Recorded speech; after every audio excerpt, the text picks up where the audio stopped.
Ora bem, vamos então iniciar o nosso workshop de hoje, Introdução à Escrita Criativa para Videojogos e Arcos Narrativos.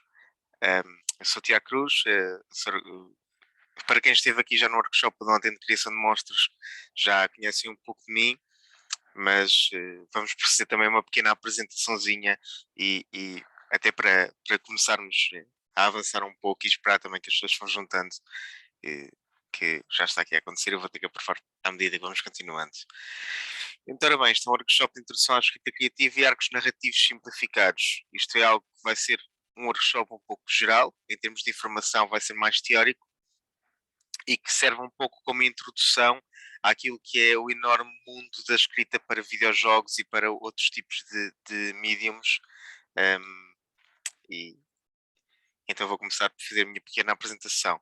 Então, quem sou eu? Sou o Tiago Cruz, sou licenciado em Comunicação e Artes pela Universidade de Lusófona, tal como vocês já estudei, e na maior parte das pessoas que iam estar a assistir como são alunos, eu também já fui vosso colega. Sou argumentista geralmente para banda desenhada, também sou muitas vezes responsável pela questão do guião, ou seja, trabalho na parte do storyboard, também faço muitas vezes pequenos mock-ups das cenas, como é que elas vão ser realizadas. Entretanto, depois fiz também um estágio no Serviço Educativo da Culturgest, na área de produção de eventos e espetáculos, em que fazíamos mais ou menos o trabalho de bastidores, etc., organizar os eventos, organizar workshops, organizar também colaborações com outras entidades, com escolas, etc. Sou também colaborador do Serviço Educativo no Museu Rafael Bordal Pinheiro, mesmo ao lado da Universidade de Lusófona, onde faço visitas guiadas, onde faço workshops também ligados à banda desenhada, até porque o Rafael Bordal Pinheiro em Portugal é o pai da banda desenhada, ele é muito visto desta forma, pela questão do cartoon, pela questão da arte sequencial, e portanto faz todo o sentido para mim, ao trabalhar em banda desenhada, ao escrever para banda desenhada, trabalhar num museu que de facto acaba por estar ligado à mesma. Sou também em paralelo colaborador no Serviço Educativo do Museu das Comunicações, até porque a minha licenciatura é na área da comunicação e das artes, onde faço também visitas guiadas e outros tipos de atividades. E sou, como é óbvio aqui pelo esta pequena brincadeirazinha, autor do Sintra, argumentista do Sintra, que foi o meu primeiro álbum, para quem é aluno aqui na Lusófona, com a vossa professora de Game Art, Inês Garcia, ela ilustrou, eu tratei do argumento, e para além disso, realizo também muitas vezes workshops de banda desenhada, escrita para videojogos, uh, por aí, para onde vão em determinados eventos, como a Madeira BD, como o Fórum Fantástico, noutras faculdades também, e porque de facto lá está, porque é uma área que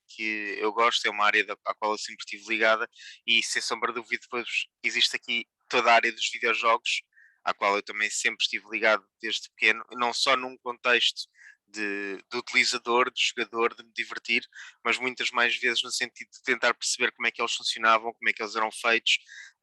e daí sou também um ávido colecionador de artbooks, behind the scene books, uma quantidade enorme de merchandise e de facto eu acho que nós devemos nos dedicar bastante às nossas paixões e esta para mim é das minhas maiores paixões juntamente com a escrita e daí fez todo o sentido a que eu fosse tentando sempre escrever para videojogos e em especial para banda desenhada. Ora então, e o que é que eu fiz também para além disto? Tenho aqui algumas das obras nas quais eu participei enquanto argumentista, nas Histórias do Outro Mundo para a Escorpião Azul, onde fiz uma história de ficção científica com algum humor e também ilustrada pela vossa professora Inês Garcia. Temos também aqui o Sintra, que eu já vos falei. No que toca à escrita e geralmente no que toca ao argumento, eu gosto bastante de pegar na nossa cultura, na cultura portuguesa, e brincar muitas vezes com algumas das lendas e mitos locais que nós vamos tendo pelo nosso país, que é riquíssimo neste aspecto. Em termos culturais, nós temos centenas, se não milhares de histórias destas que muitas vezes se vão perdendo, e daí eu ter como foco muitas vezes pegar em algumas que possam ser menos conhecidas ou mais conhecidas até. Esta que nós utilizamos para o Sintra até acaba por ser uma lenda um pouco conhecida, é a lenda do casal das Três Marias, que até já esteve inclusivamente naquele programa que existia na SIC sobre as casas abandonadas e etc. Portanto, até é capaz de já ser uma lenda um pouco mais conhecida, mas mesmo assim. Entretanto, a primeira edição do Sintra esgotou, foi bastante bom para mim enquanto argumentista e também para a Inês, e obtivemos bastante bom feedback, sendo que a editora convidou-nos para mais projetos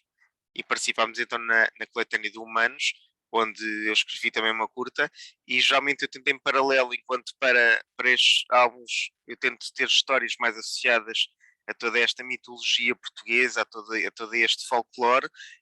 para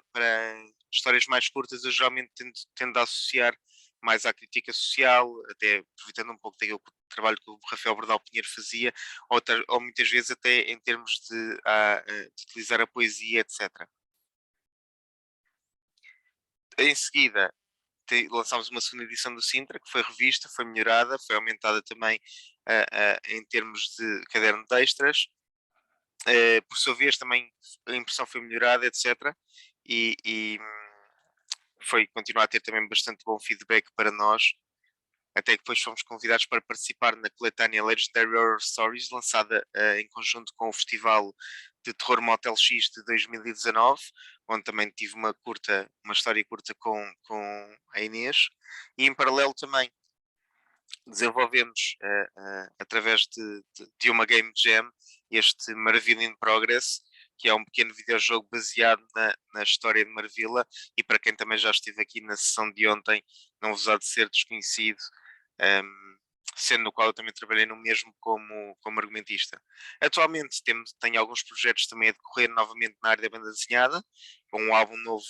pelo menos 2 álbuns novos em produção, um com a vossa professora Inês Garcia, outro com outra ilustradora, e desenvolvemos também mais algumas curtas também para publicação por esta editora, pela Escorpião Azul, que é uma editora que costuma apostar bastante em termos de autores novos e autores nacionais. Portanto, se algum de vocês tiver interesse mais pela questão artística, ou mesmo pela questão da escrita, em trabalhar em banda desenhada, etc., recomendo-vos que conheçam esta editora, porque eles são de facto alguém que aposta nos novos talentos em Portugal. Ora bem,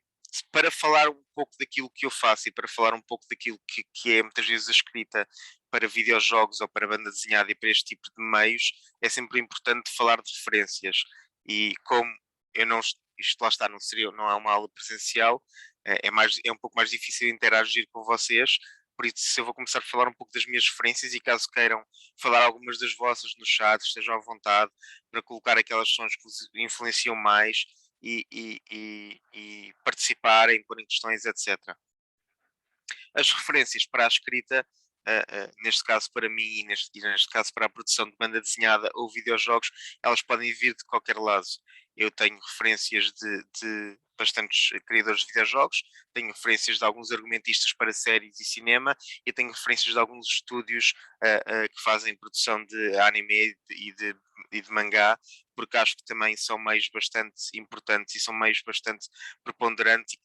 que acabam por ter muita força naquilo que é muitas vezes a criação artística, e têm abordagens diferentes àquelas que nós, enquanto ocidentais, temos por cá. Uma das minhas maiores referências, sem sombra de dúvida, o Hideo Kojima, criador do Metal Gear Solid, criador de Zone of the Enders, do infame e triste PT Playable Teaser, que acabou por ficar esquecido para sempre pela Konami, e cancelado até. E também, mais recentemente, o Death Stranding, que é um jogo que, em termos de recepção, acaba por ser um pouco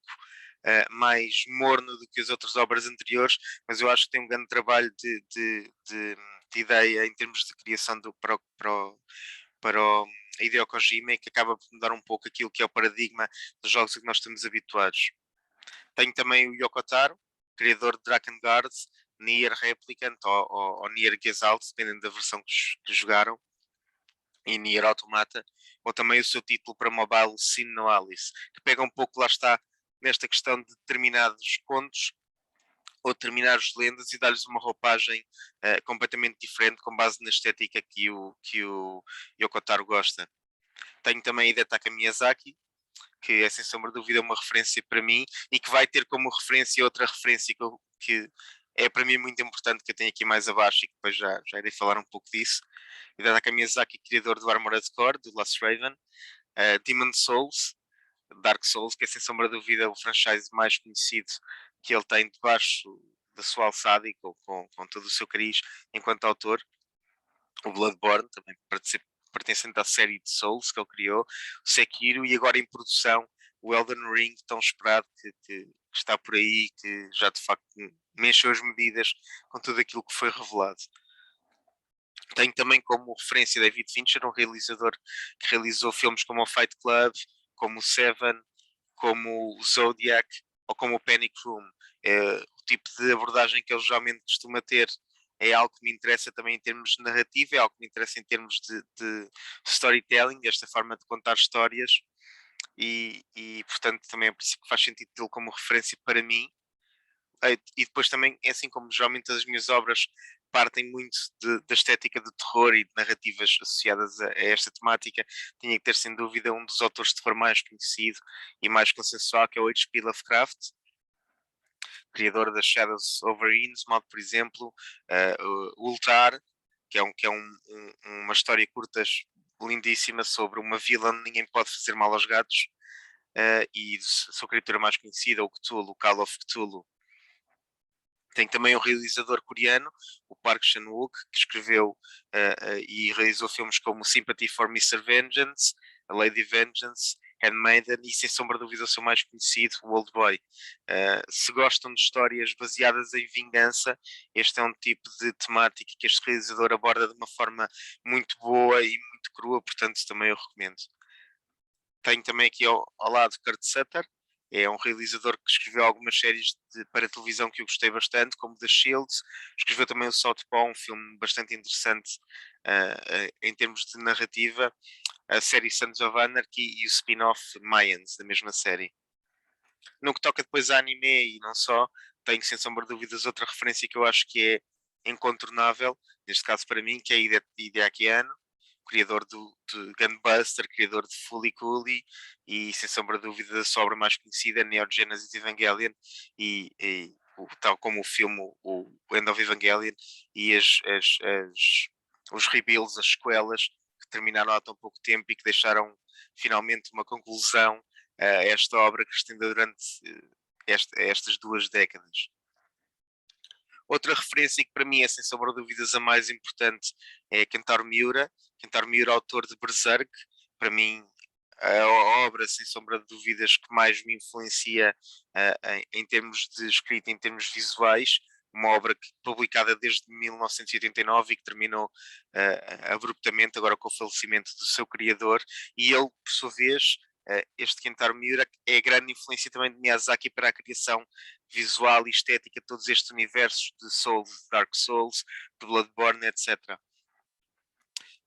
As suas obras, a sua obra de mangá, o Berserk, que foi adaptada também à animação de 1995, de facto, para a época e para os estándares que existiam na época, está bastante boa. Existem adaptações horríveis de 2017 e 2018 que eu já não recomendo. Existe uma trilogia também animada em filme que vocês podem encontrar no Netflix e que, se tiverem curiosidade, eu recomendo que assistam. E temos também alguns jogos desenvolvidos com base neste franchise, sendo que o mais recente a ter sido lançado é este Berserk Musou, que é um Musou style games, ou seja, um jogo do estilo dos Dynasty Warriors, que tem este género muito próprio em que nós controlamos de uma personagem ou duas ou etc, e andamos a devastar hordas de inimigos, e este acaba por fazer exatamente a mesma forma, mas aplicada a este universo de Berserk, enquanto faz um pouco a adaptação do mangá e do anime à medida que vai contando a sua história. Tenho por fim também 3 estúdios de animação japonesa que me influenciam bastante, sendo um deles o Trigger, o estúdio que foi fundado a partir do fim do estúdio Gainax. Eles pegaram em determinados elementos da equipa que estavam na altura ainda em estúdio Gainax a desenvolver este anime, o Tengen Toppa Gurren Lagann, e que é um anime também com mechas que eu recomendo bastante, porque tem uma abordagem completamente diferente daquela que eu esperava às coisas do género. Produziram também Kill la Kill, já enquanto estúdio Trigger, que tem uma animação simplesmente genial e soberba e que de forma muito humorística e caracterizando e brincando muito com os estereótipos de personagens, define também muito bem aquele que é o género da ação, parodiando até outro tipo de géneros, como das Magical Girls e coisas do género, e eu acho que está bastante bem conseguido, e no que toca à animação é super fluido e este estúdio é simplesmente genial. Também Little Witch Academy, também produzido pelo estúdio Trigger, que novamente no que toca ao character design consegue fazer muito bem aqui esta questão da estereotipagem das personagens, e nós não podemos muitas vezes falar de, de, de desta criação de personagens e de histórias e etc., sem acabarmos por falar esta questão da estereotipagem e de como é que as personagens brincam muitas vezes e como é que nós podemos brincar com elas para elas serem muito facilmente reconhecíveis, porque lá está, nós estamos a criar personagens, estamos a criar histórias, convém que elas sejam imediatamente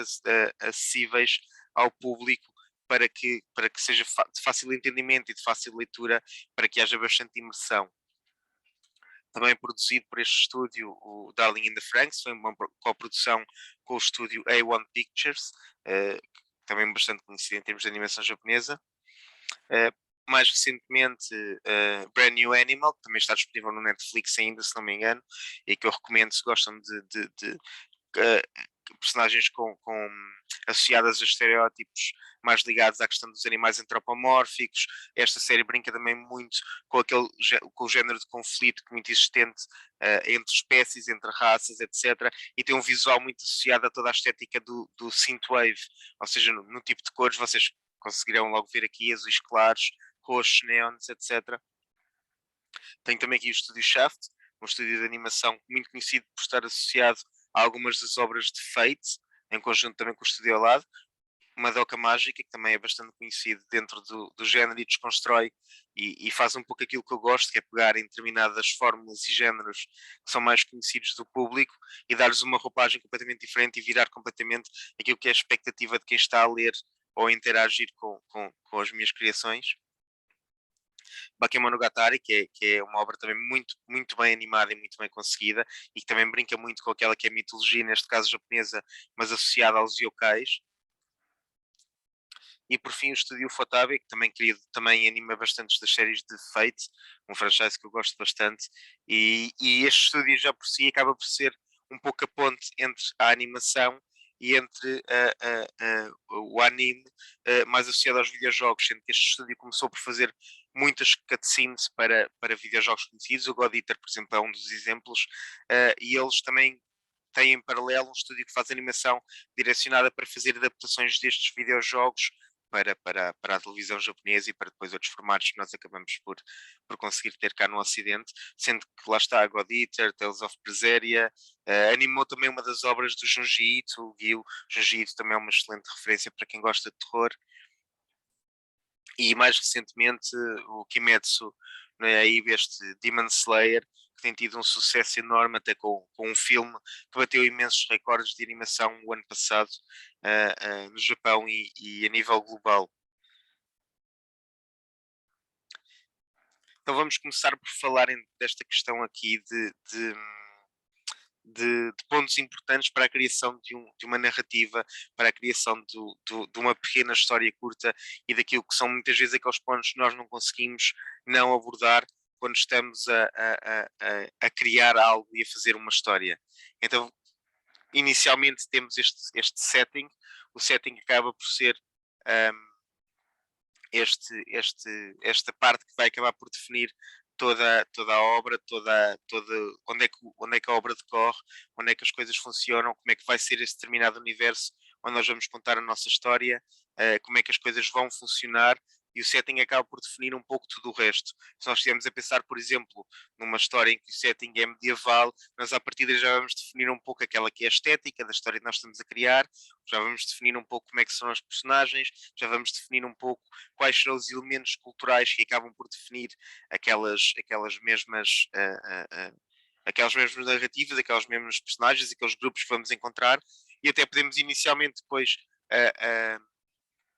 partir noutra direção, não é? Mas pelo menos as bases estão lá e nós já sabemos mais ou menos onde devemos começar. Temos também, como é óbvio, e geralmente a grande maioria das histórias não pode funcionar sem ele, que é o nosso veículo narrativo ou o protagonista. O protagonista vai sempre ser aquela personagem que, que, que acaba por causar o impacto maior em termos da forma como a história avança. Inicialmente pode não ser ele o responsável pelo motivo que existe uma história, né, pelo qual há necessidade de contar uma história ou de falar de algo, mas o veículo narrativo mais importante costuma ser o protagonista, pela forma como ele interage, pela forma como ele vai desenvolver a história, pela forma como ele vai querer mudar algo no seu mundo. E então este mesmo protagonista, ao servir como veículo narrativo, vai ter também muitas vezes a seu reboque, entre aspas, um suporte ou parceiros. Estes suportes ou parceiros servem muitas vezes para tornar as narrativas mais interessantes, mas também já lá iremos um pouco mais a detalhe. Qualquer uma destes pontos que nós temos aqui, depois vou abordá-los um pouco mais à frente e expandi-los um pouco mais, até com alguns exemplos que eu escolhi e acho que devem ser relevantes ou que vocês muito provavelmente hão de conhecer. Temos esta questão aqui do obstáculo ou o dragão. O obstáculo geralmente é algo que de forma inicial acaba por ser o que provoca a necessidade de existir uma mudança neste mundo, uma necessidade para o protagonista de fazer algo, e esta questão do dragão existe também porque muitas vezes é uma brincadeira com aquilo que é a função deste primeiro obstáculo, porque este primeiro obstáculo, este primeiro problema pode não ser necessariamente o problema final ou o vilão ou aquilo que é necessário o nosso protagonista abordar. E atenção, quando se fala de vilão, não temos necessariamente de falar de uma história de bem e mal, entre aspas, de um conflito tipicamente normal, não é? Neste aspecto, como é muitas vezes utilizado, mas pode ser, por exemplo, o problema ou o vilão, pode ser tão simples como vocês agora, se fazendo uma brincadeira um pouco com este workshop, o setting são vocês em vossas casas a tentar assistir ao Zoom, vocês são os vossos protagonistas, o suporte seria neste caso o vosso computador, o vosso telemóvel, o objeto que vocês estão a utilizar para de facto poderem assistir ao workshop. O obstáculo seria que vocês não estavam a conseguir ligar à internet e o problema é que a vossa operadora estava com problemas técnicos e vocês não estavam a conseguir de facto fazer uma ligação. Portanto, ou seja, nós, embora estes tenham nomes bastante vincados, nós podemos sempre desconstruir este tipo de elementos e aplicá-los de outra forma. Então, muitas vezes, os objetivos que nós vamos tirar daqui é que para criarmos esta simples narrativa, uma história simples, seja ela para qualquer que seja o meio, é sempre dependente de personagens, é sempre dependente de arcos narrativos e convém sempre que nós, neste caso estamos a falar de videojogos, nós apliquemos estes elementos narrativos em termos de mecânicas de jogo. Eu mais à frente também vou ter um pequeno separador em que nós vamos falar um pouco mais sobre isto. Vamos abordar como é que estes elementos narrativos podem ser aplicados em mecânicas de jogo. Eu tenho um exemplo muito direto, mas depois também posso falar de outros. E se vocês, por exemplo, tiverem dúvidas relativamente aos projetos que estão a fazer, aos trabalhos que estão a fazer, também depois podem estar à vontade para as ir colocando e eu vou também respondendo à medida que for lendo aqui no chat. Ora bem, então esta questão do setting ou do enquadramento. O setting é muitas vezes também definido desta forma e como eu já vos dizia, o setting é o local define muitas vezes a lógica do mundo, ou seja, ele vai dizer qual é o tipo de protagonista que temos, qual é o tipo de universo em que ele habita, qual é o tipo de história que nós vamos ver, qual é que é o conflito que existe neste mundo. Neste caso, lá está, se eu vos falava de, por exemplo, uma história em termos de idade média, em termos de era medieval, nós teríamos montes de conflitos que podem ser abordados. Se nós tivéssemos, por exemplo, uma história passada agora aqui nos nossos dias, muito certamente que teria esta questão da pandemia ou esta questão, por exemplo, destes problemas que são mais atuais neste momento, ligados, por exemplo, às questões de raças, às questões de géneros, às questões mesmo de estrutura social. Tudo isto seriam, por exemplo, temáticas que nós poderíamos abordar ao escrever uma história nos nossos dias. Ou seja, já por si, novamente o setting vai definir muito também daquela que é a era, daquele que é a estética, daquele que é o aspecto, muito tudo isso. Este setting é muitas vezes definido com estas pequenas perguntas que eu tenho aqui, ou seja, o onde, o quando, o como, o que é que torna diferente ou igual ao nosso mundo, o que é que muda, o que é que se mantém, o que é que fica aqui diferente, o que é que nós podemos utilizar para, de certa forma, tornar muito fácil ao leitor, ou neste caso ao jogador, perceber o que é que se passa aqui, perceber o que é que ele conhece, o que é que ele não conhece. Se eu, por exemplo, quiser contar uma história sobre a época vitoriana, há de haver elementos que vocês imediatamente vão conseguir reconhecer e já não vai ser necessário explicar-vos que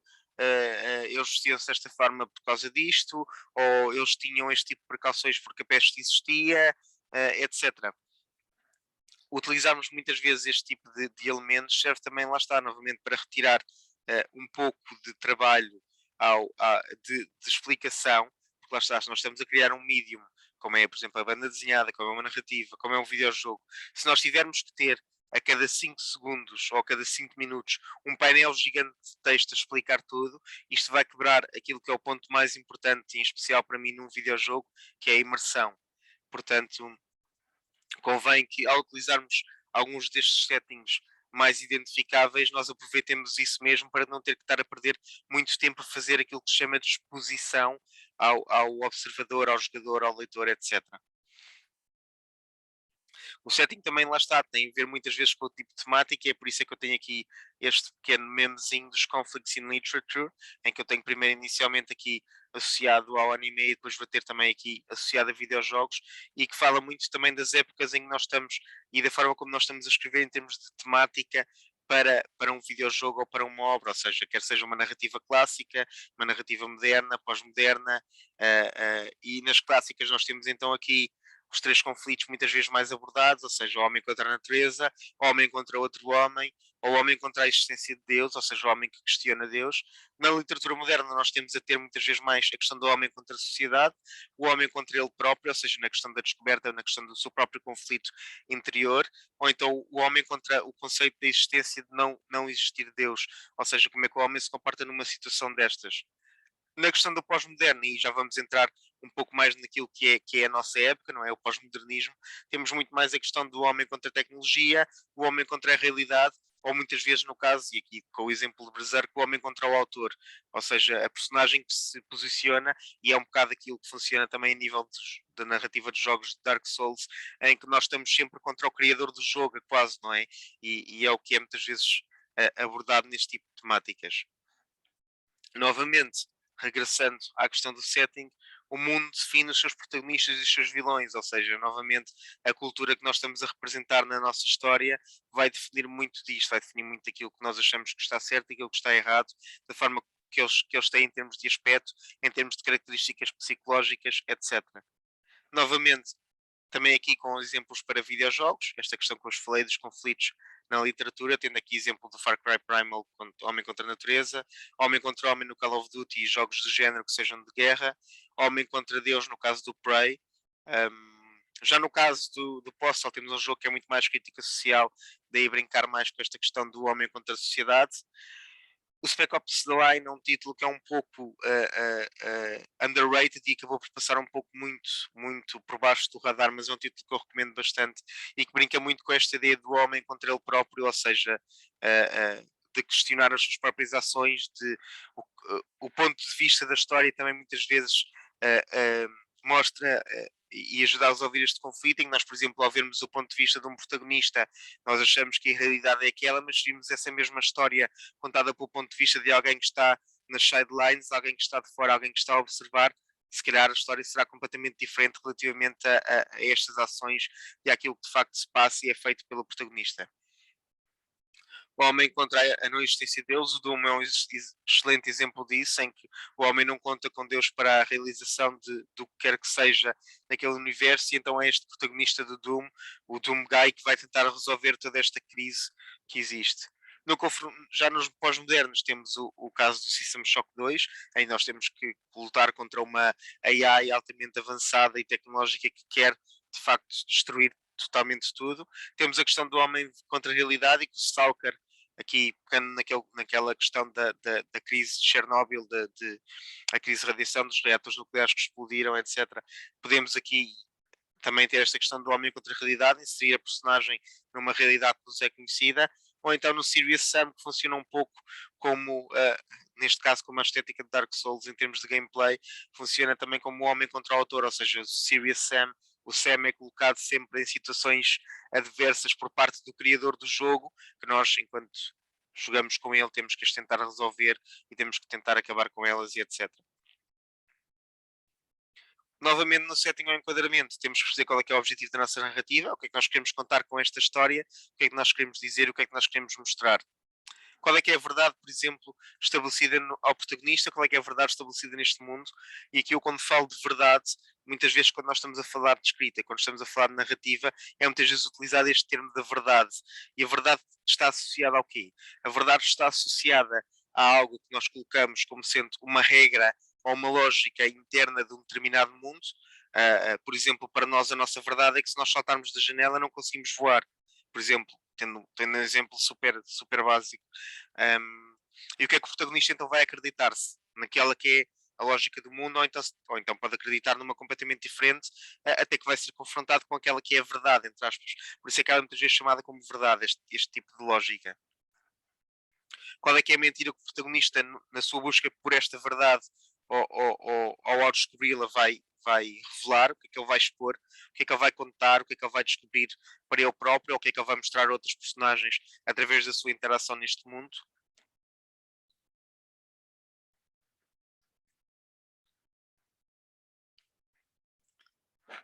E então vamos passar aqui a esta questão do protagonista e em algumas dicas para a construção de uma melhor personagem para protagonista.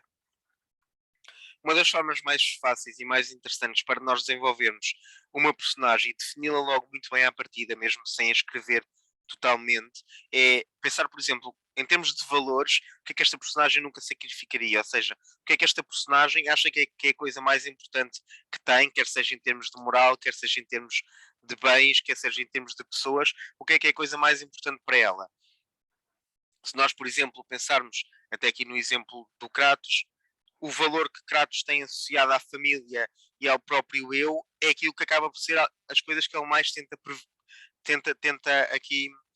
que prevaleçam, não é? Nesta história, tenta que não sejam alteradas. Se nós pensarmos até na origin story dele, está muito associada à questão da família, etc. Portanto, nós percebemos que para esta personagem é um valor muito importante. Por exemplo, como é que ele é? Como é que é o aspecto psicológico dele? É que nós muitas vezes ao pensarmos na construção de uma personagem, pensamos logo nela a nível visual, pensamos logo em termos de aspecto, pensamos logo como é que ela vai ser, mas tudo isso tem que ser algo acessório à forma como ele é psicologicamente. Porquê? Porque estas características psicológicas vão muitas vezes definir aquelas são as características físicas dele, aquelas são as características associadas ao seu comportamento, aquelas podem ser as características associadas à forma como ele se veste, à forma como ele age em determinadas situações, ao seu próprio aspecto, à forma como ele por exemplo, se trata a ele próprio, se ele, por exemplo, se é uma personagem que tem um aspecto de cuidado, se não tem, o porquê, tudo isto são coisas que vão partir inicialmente destas definições psicológicas para a criação desta personagem. E é muito importante, ao falar desta criação também, é que nós pensemos um pouco naquilo que é a nossa realidade. Ou seja, a perfeição não existe, ninguém é perfeito. Todos nós temos qualidades, todos nós temos defeitos, e ao cairmos, por exemplo, muitas vezes naquela ideia de termos uma personagem que é absolutamente perfeita, nós vamos fazer com que ela seja um pouco aborrecida para quem está a interagir com ela. Ou seja, se nós vimos uma personagem que ela é absolutamente perfeita, ela não tem um único defeito, ela nunca falha, ela é absolutamente quase que impossível de nós nos relacionarmos com ela a nível pessoal. É impossível nós revermos muitas vezes nela, porque lá está. Nenhum de nós é perfeito, todos nós temos defeitos, todos nós temos medos, todos nós temos coisas que não somos capazes de fazer, e por isso é que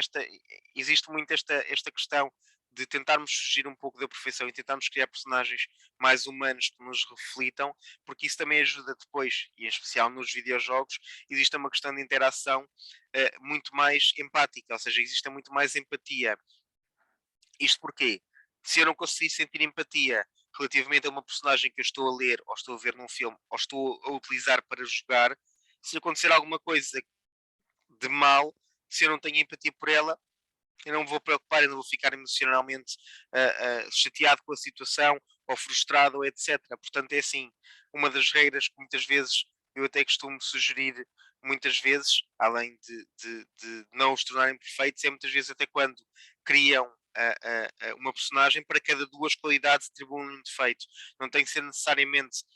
esta métrica, mas tentem sempre atribuir defeitos. Pensem sempre como é que ele se comportaria numa situação menos boa. Pensem sempre como é que ele se comportaria face a uma determinada adversidade. E é normal que as suas qualidades teriam que brilhar, mas também é normal que ele tenha fraquezas. É normal que ele se exponha, é normal que ele não se sinta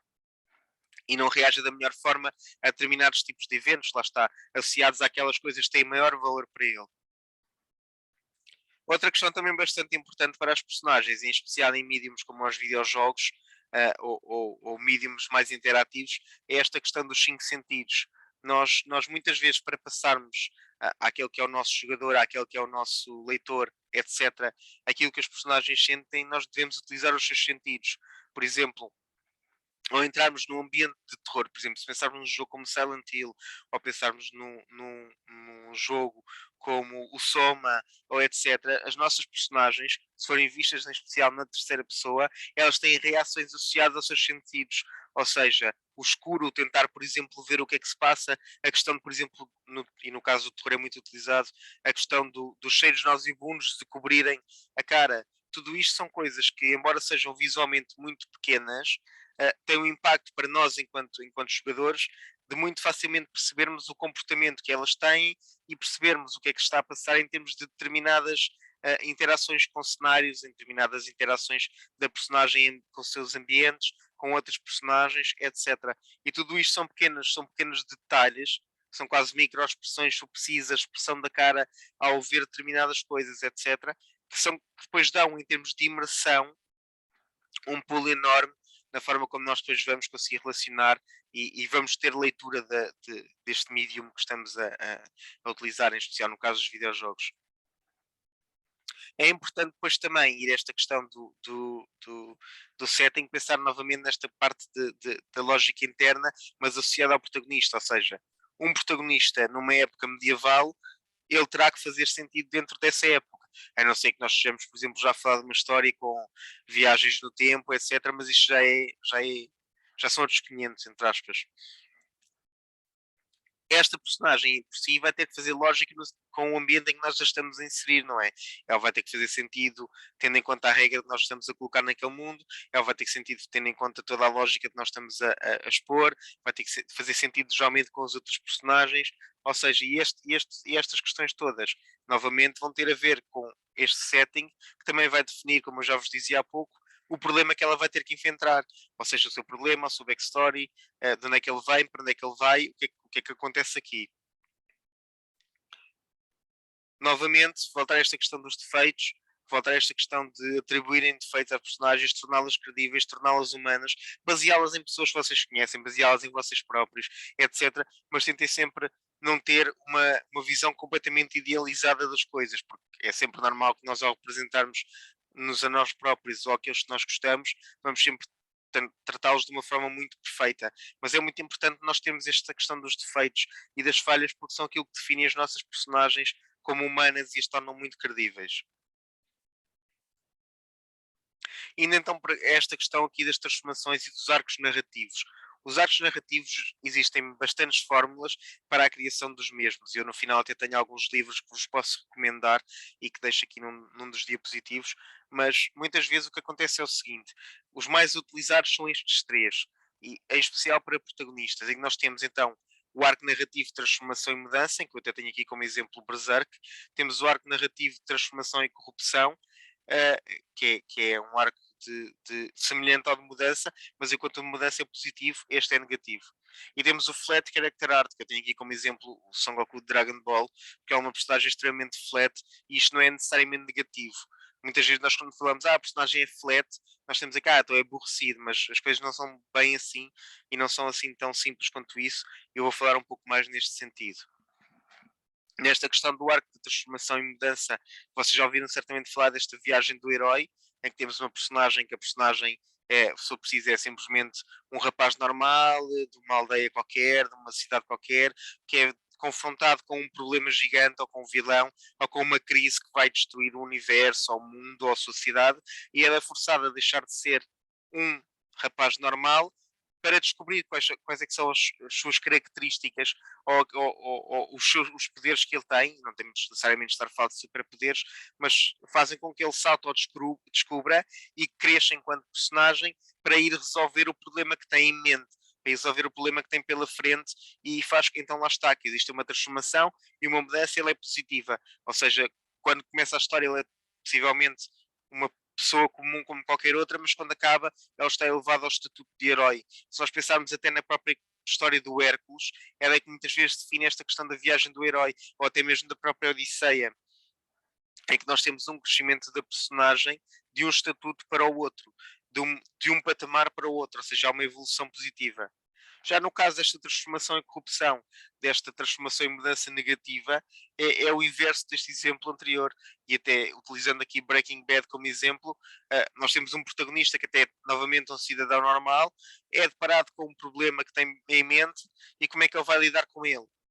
Em vez de, por exemplo, crescer e ter uma atitude positiva face a ele e tentar mudá-lo, ele vai, em termos de caráter, vai fazer coisas algo questionáveis, vai fazer coisas que são contra aquilo que é a personalidade que nós vemos inicialmente nos ser apresentada, e vai alterar um pouco esta questão da verdade que ele tinha inicial com a verdade que ele tem já à medida que se vai alterando na série. No caso do Flat Character Art, como eu vos dizia, o protagonista muitas vezes aqui não sofre alteração, ou seja, ele já é, por exemplo, e no caso do Dragon Ball, ele já está muito acima daqueles que são os seus pares enquanto nas suas capacidades, não é? Neste caso, no Dragon Ball, ele até nem sequer pertence ao nosso planeta, não é? Ele é um extraterrestre. Ele tem capacidades que são superiores àquelas da nossa espécie, e ele já sabe aquilo que para ele é correto e justo. Portanto, a personagem do Son Goku não vai crescer muito em termos de mentalidade ou em termos de crenças, em termos de valores morais. Ele vai se manter sempre muito estável, porque ele já os sabia ao início da história. Ele já defendia determinadas coisas ao início da história, e é os mesmos tipos de coisas que ele vai continuar a defender ao longo do seu crescimento na mesma. No caso então deste tipo de transformação e mudança, com o exemplo de Berserk, tem aqui o nosso protagonista, o Guts, e para quem conhece a história, isto não vai ser novidade nenhuma. Para quem não conhece, esta descrição que eu vou fazer aqui tenta não ter nenhum spoiler muito grande ou etc. E é uma base um pouco mais geral daquilo que é a visão deste protagonista. Nós temos então este protagonista que é trágico. Ele é um protagonista que acredita que a verdade do mundo em que ele reside, e estamos a falar numa obra que é inspirada num setting medieval, ou seja, uma questão das guerras, a questão da fome, a questão de todos aqueles tipos de injustiças a nível social que existiam. Então ele vai acreditar que a única verdade que existe na sua vida e a única maneira de lidar com as situações é a violência, é a crueldade. Ele acha que a sua única companhia é a espada e é a única coisa que o pode ajudar no mundo, que é de facto bastante injusto, não é isso? Nós formos ver a nossa história, não é? A época medieval estava repleta de coisas que são absolutamente impensáveis para nós nos nossos dias, não é? Ele, entretanto, vai ter algo que vai mudar a sua verdade, ou seja, vai encontrar um grupo de mercenários ao qual ele vai integrar, e ele deixa de estar sozinho no mundo com a sua espada para passar a ter amigos, para passar a ter companheiros, etc. E ele vai mudar um pouco, vai começar a amolecer um pouco aquela que ele considerava a sua verdade, não é? Que só a única maneira de resolver as coisas é a violência, tem que ser sozinho. Ele começa a acreditar numa coisa ligeiramente diferente, e ou seja, aqui já começa a existir uma transformação e mudança positiva. O líder do grupo, entretanto, em questão que ele está, tenta sacrificar todos os elementos deste mesmo grupo de mercenários em prol daquilo que é o seu sonho e que é o seu objetivo, e tudo isto a mudar depois toda a lógica interna deste mundo. Aí tínhamos um protagonista que até já estava a crescer e a mudar naquela que era a verdade em que ele acreditava, e que vai ser confrontado novamente com esta questão da violência, da espada, da crueldade, e esta questão também acaba por mudar um pouco a lógica interna desta história. Enquanto inicialmente nós temos uma lógica interna baseada na nossa época medieval, que contém algum realismo e está bastante até verossímil se nós formos ver as referências utilizadas e a forma como esta história decorre. Com a introdução deste sacrifício que aqui existe, são introduzidos elementos sobrenaturais na história que mudam completamente a lógica que nós estávamos habituados no arco inicial. Esta nossa personagem, este nosso protagonista, passa então a ter o objetivo de vingar-se do tal líder do grupo de mercenários a que ele pertencia, e por sua vez ele passa a acreditar numa mentira, passa a acreditar que a vingança é a única coisa, novamente, capaz de resolver aquilo, a forma como ele se sente, porque ele e outro membro desse grupo são os únicos sobreviventes, então ele é confrontado aqui com esta situação, da única coisa que ele tem como forma de vida é vingar-se, sendo que a verdadeira objetivo e o verdadeiro caminho que ele tem pela frente é de facto contemplar que continua a ter pelo menos um elemento do seu grupo vivo e que se calhar mais vale até dar mais valor a isso do que perseguir simplesmente a vingança. Ou seja, e aqui vai haver, até neste caso desta história, vai haver um conflito de valores, ou seja, vai haver o conflito do nihilismo, ou seja, da vida não ter nenhum sentido, e neste caso ele tentar fazer da vingança o seu sentido,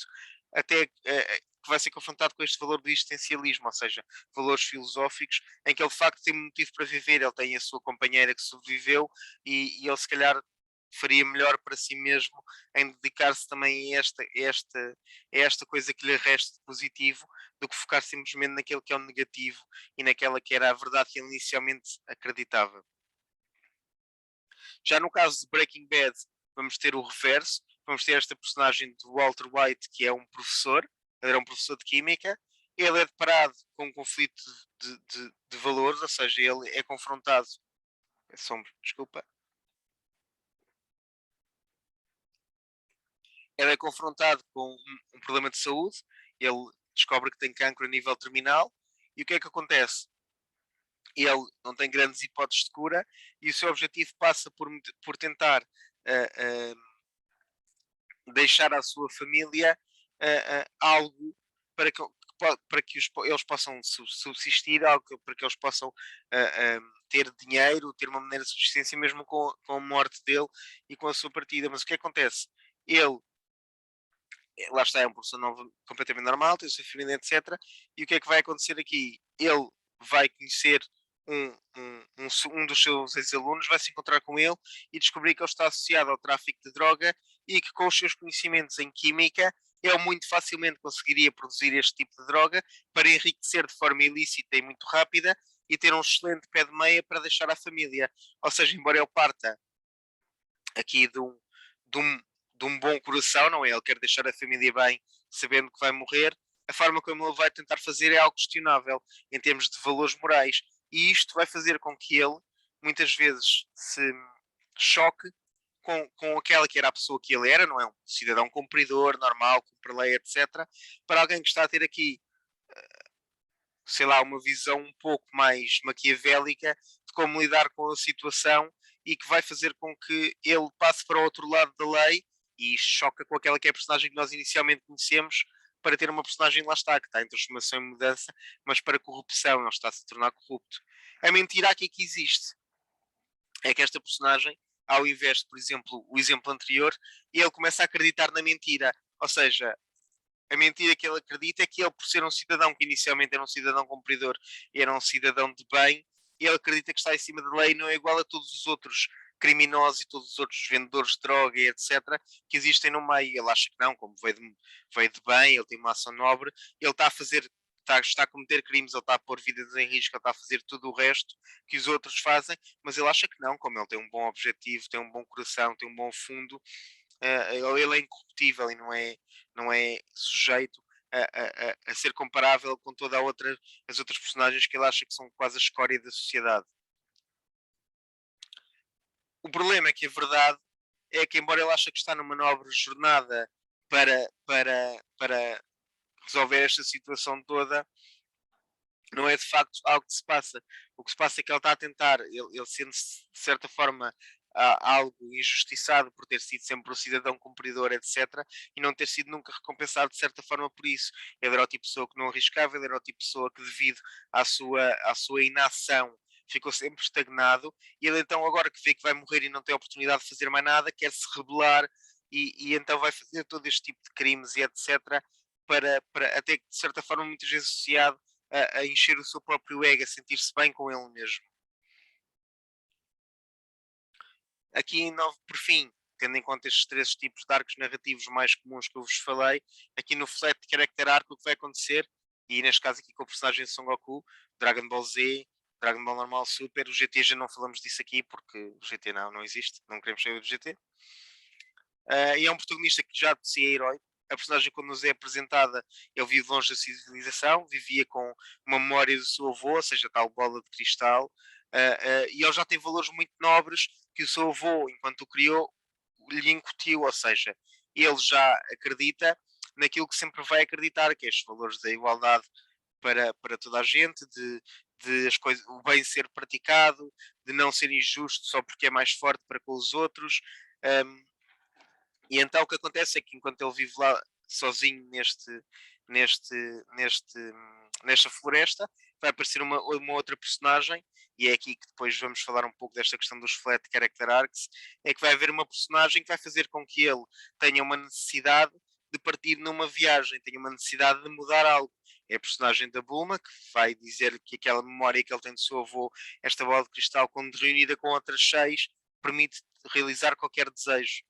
E então isto já vai fazer com que o nosso protagonista parta uma viagem em que se vai cruzar com muitas das mentiras existentes em termos de lógica do mundo, em que ele vai passar-se por ditadores, vai cruzar-se com vilões, vai cruzar-se com assassinos, com este tipo de pessoas que, por serem mais fortes, utilizam o seu poder para rebaixar os outros. E como isto vai de encontro à verdade que ele tem já para si como o núcleo do seu personagem, não é esta questão de que lá porque é mais forte não te deves sobrepor aos outros, etc. Ele vai tentar mudar estas situações e incutir a sua verdade aos outros, inspirar os seus companheiros de viagem, libertar quem é vítima destas mentiras, etc. Porque é algo que é inerente à sua personagem. E se nós pensarmos aquilo que acontece desde o início da série, e desde o início dos seus arcos narrativos, não vai mudar muito neste sentido, porque esta personagem sempre teve estes valores e ela vai acabar a série com estes valores iguais. Portanto, ele não cresce, o que ele vai fazer crescer é o mundo ao seu redor. E é aqui que existe a importância dos character arcs, que são neste caso os flats, que é geralmente quando o protagonista é flat, o mundo à sua volta não o é. Ou seja, todos aqueles seus companheiros vão inicialmente ou ter valores que não são os mais corretos, ou não acreditar que as coisas podem ser alteradas, e esta personagem que é flat, embora ela não muda, embora ela seja muito estática, ela vai fazer com que os outros todos à sua volta mudem, e é isso que geralmente torna personagens flat interessantes. Não é a sua personalidade em si, mas é a forma como as interações à sua volta vão ser alteradas pela forma dele já ter definido todo este tipo de valores. Continuando aqui, ainda então para esta questão do suporte e do companheiro. O protagonista até pode muitas vezes ser capaz de resolver tudo sozinho, como era o caso no Dragon Ball inicialmente, todos aqueles que eram os obstáculos que Son Goku tinha, ele provavelmente conseguiria resolvê-los sozinho. Mas muitas vezes o que acontece? Isto vai tornar com que as histórias sejam mais aborrecidas. Outras vezes o que acontece também é que o protagonista nem sempre é capaz de o fazer, então necessita de ajuda de outros, necessita muitas vezes de determinados arquétipos ou estereótipos de personagem, que nós vamos até pensar nisto, é um pouco indo tentar fazer aquela ideia de party Dungeons and Dragons. Nós vamos jogar um jogo tipo Dungeons and Dragons, convém que cada uma das personagens tenha determinadas capacidades um, diferentes e específicas, ou até mesmo um MMORPG, etc. Convém que uma determinada personagem tenha, por exemplo, faça mais aquele papel do tanque, enquanto temos uma personagem que, se eu preciso, é muito mais agressiva ou mais ligada ao subterfúgio, como ao ladrão, como aos rogues, etc. Ou até mesmo temos uma personagem que seja mais suporte, que cure, que ajude tipo, a proteger os outros. É sempre necessário que exista aqui uma determinada tipo de interação diferente, porque se as personagens forem todas iguais, elas não estão lá a fazer nada. Um grupo variado também complementa-se muitas vezes, quer seja pela questão das personalidades deles, porque além deles terem, como é que eu ia dizer, além deles terem capacidades diferentes, as suas personalidades também são sempre diferentes. Se nós pensarmos novamente até na questão de Dragon Ball, enquanto o Son Goku era uma personagem extremamente forte em termos físicos, em termos de capacidades, ele não era propriamente a sharpest tool in the shed, como se costuma dizer, a ferramenta mais afiada da caixa, não é? A Bulma, por exemplo, vem fazer ali um contrabalanço com ele. É um personagem altamente inteligente que lhe vai resolver determinados problemas que ele não seria capaz de resolver simplesmente com a força física, simplesmente com as suas capacidades. Quanto mais for variado um grupo em termos de personagens, mais ele se vai complementar. E no que toca depois também à questão dos videojogos, e daí termos aqui Genshin, muitas vezes esse tipo de complemento pode não ser necessariamente feito em termos de personagens, pela questão da personalidade, mas também pode ser feito em termos de mecânica de jogo. Se nós pensarmos, por exemplo, neste exemplo, isto é um jogo em que os personagens têm poderes elementais, ou até mesmo indo pela questão dos elementos, se formos pensar no Mágica, também um jogo que brinca com esta questão dos poderes elementais e como é que eles reagem entre eles. O facto de nós termos uma personagem de determinado elemento a interagir com uma personagem de outro elemento vai fazer com que nós, em termos de resolução de problema ou conflitos com outras personagens, ou com boss, ou lutar contra os inimigos, teremos uma capacidade diferente de lidar com a situação do que simplesmente se utilizarmos uma personagem apenas a interagir com nenhuma, com ela própria. Um companheiro também bem escrito pode muitas vezes servir como espelho do protagonista. E nós mais à frente já vamos falar um pouco sobre isto, de outra forma, mas se nós pensarmos, por exemplo, em histórias em que temos grupos de personagens, muitas vezes existe sempre, enquanto o protagonista pode estar reticente em fazer uma determinada ação ou agir determinada coisa, existe, por exemplo, ou uma personagem que é muito mais irascível do que ele e está muito mais pronta a passar de logo à ação, a reagir logo, a ir logo à luta, e se calhar às vezes até mesmo quando é o melhor a não fazer, essa personagem está lá. Até se nós pensarmos, por exemplo, um bom exemplo disto é as Teenage Mutant Ninja Turtles. Cada uma das personagens tinha um determinado tipo de personalidade associada àquelas que eram as suas capacidades. E tínhamos, por exemplo, enquanto tínhamos a personagem de Leonardo, que era o líder, não é? Aquela personagem mais equilibrada, mais balanceada, muito mais estável. Tínhamos, por exemplo, a personagem do Michelangelo, que era o brincalhão, que era aquele que nunca levava nada a sério, e depois tínhamos o Rafael, que era muito mais agressivo e levava tudo demasiado a sério. Enquanto depois tínhamos uma personagem, que era o Donatello, mais ligada à questão do intelecto e da razão. E isto vai fazer com que, em determinadas situações, a inação de um faça com que outra das personagens haja quando o protagonista não o iria fazer. E vice-versa, vai fazer com que o protagonista não agir até porque de facto está certo e outra personagem vai agir no seu lugar caso algum tipo de problema ou algum tipo de alteração à narrativa. E depois temos toda esta questão, que é, se estamos a falar de personagens que são suportes ou companheiros para o nosso protagonista, não existem limites. Lá porque o nosso protagonista, por exemplo, é humano ou não, a personagem que é o seu companheiro não tem que ser necessariamente humano como ele. Pode existir em qualquer forma, pode existir em qualquer feitio. Quanto mais diferente, melhor. Não tenham medo de experimentar, não tenham medo de ir com a bola para fora do campo com isso, porque de facto, quanto mais contrárias estas personagens forem, melhor elas vão servir em termos de interação uma com a outra, e melhor vai ser e mais divertido vai ser para quem estiver a interagir com elas, ver o contraste entre ambas as personagens.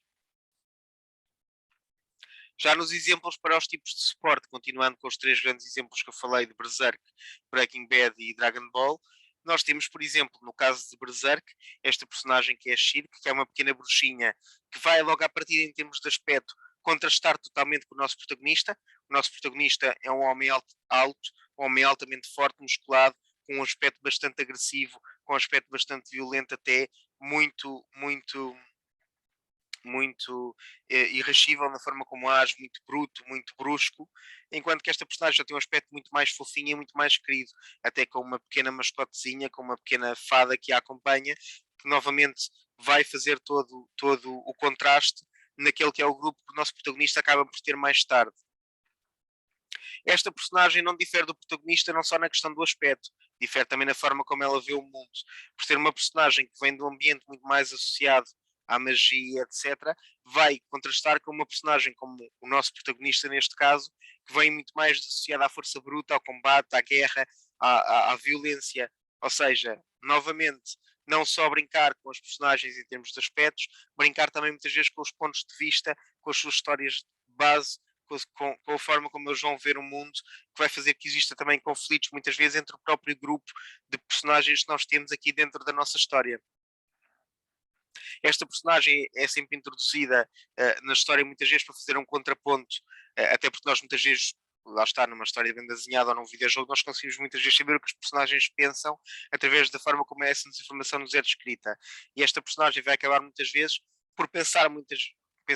nas situações de uma forma completamente oposta ao nosso protagonista. E muitas vezes vai servir tem aqui com esta expressão que eu tenho, que é esta questão desta personagem farol, porque ela muitas vezes, pela forma como vê o mundo ser totalmente diferente ao protagonista, vai-lhe iluminar o caminho, dando-lhe soluções que ele nem sequer conseguiria pensar inicialmente, dada a forma em que ele tinha já o mundo pensado e a abordagem que ele teria aqui. O que acontece também é que muitas vezes este tipo de personagens vai fazer um contraste, quer em termos de mentalidade, quer em termos de humor, quer em termos de idade. Sendo que, por exemplo, enquanto neste caso esta personagem é muito mais nova que o protagonista, o mesmo se passa aqui na questão do Breaking Bad, que é esta personagem de Jesse Pinkman, era um aluno do tal professor, do tal Walter White, e que já por sua vez, ao serem de idades completamente diferentes, vai existir aqui um conflito de mentalidades. O que por sua vez vai fazer com que, embora um tenha uma visão do problema, o outro tenha uma visão diferente. E é para isto que este tipo de suportes e companheiros devem existir. Esta personagem muitas vezes torna-se e é utilizada como um comic relief. Nós muitas vezes utilizamos também neste tipo de grupos e neste tipo de histórias que têm várias personagens. Existe sempre, se vocês pensarem, uma que é o comic relief, uma que numa situação mais tensa é quase como o palhaço que vai fazer a piada ou vai fazer algo absolutamente ridículo, ou através dos seus medos e das suas falhas serem explorados, vai causar algum tipo de humor para tornar cenas que são demasiado tensas mais leves, ou então até atribuir-lhes outra direção para que a narrativa vá noutro caminho, abandone um determinado problema naquela situação e se foque noutra coisa, noutra interação, etc. Qualquer uma deste tipo de personagens serve também, como eu digo aqui, para confrontar o protagonista com as suas realidades e serve-nos para mostrar um pouco também a mentira ou a verdade que eles já por si têm serem reveladas. Ou seja, e isso acontece, por exemplo, aqui no caso do Krillin, mais até, porque é introduzido no Dragon Ball como uma personagem que é rival do nosso protagonista nas artes marciais e ele vai tentar sempre sabotá-lo ao longo do seu treino, porque eles vão treinar os dois juntos sobre o mesmo mestre, só que ele vai perceber rapidamente que por muito que ele tente sabotar este nosso protagonista, que já por si é uma personagem justa, é uma personagem heroica, por muito que ele o tente sabotar, ele nunca vai levar a mal e nunca vai ter ressentimento. E quando esta personagem tem necessidade de ser ajudada, o nosso protagonista vai estar lá na mesma, por muito que esta personagem não tenha agido bem com ele. E ele aí vai ver a sua mentira ser exposta, vai perceber que de facto a forma como ele age não é a mais correta e vai perceber que tem ali na outra personagem, que é o protagonista, um exemplo a seguir. E então é aí que a nossa personagem, neste caso, uma personagem flat, como eu falava há pouco, vai mudar a realidade de uma personagem que por sua vez não é flat, é uma personagem que tem defeitos, é uma personagem que vai crescer, vai se transformar e vai ter uma mudança positiva. Ou seja, aqui o Krillin. Vamos então a esta questão aqui do obstáculo. O que é que tem que ser sempre pensado, muitas vezes, quando nós fazemos uma história, quando nós contamos uma narrativa, quando nós estamos aqui a tentar mostrar algo, quer seja num videojogo, quer seja numa banda desenhada, quer seja qualquer tipo de narrativa.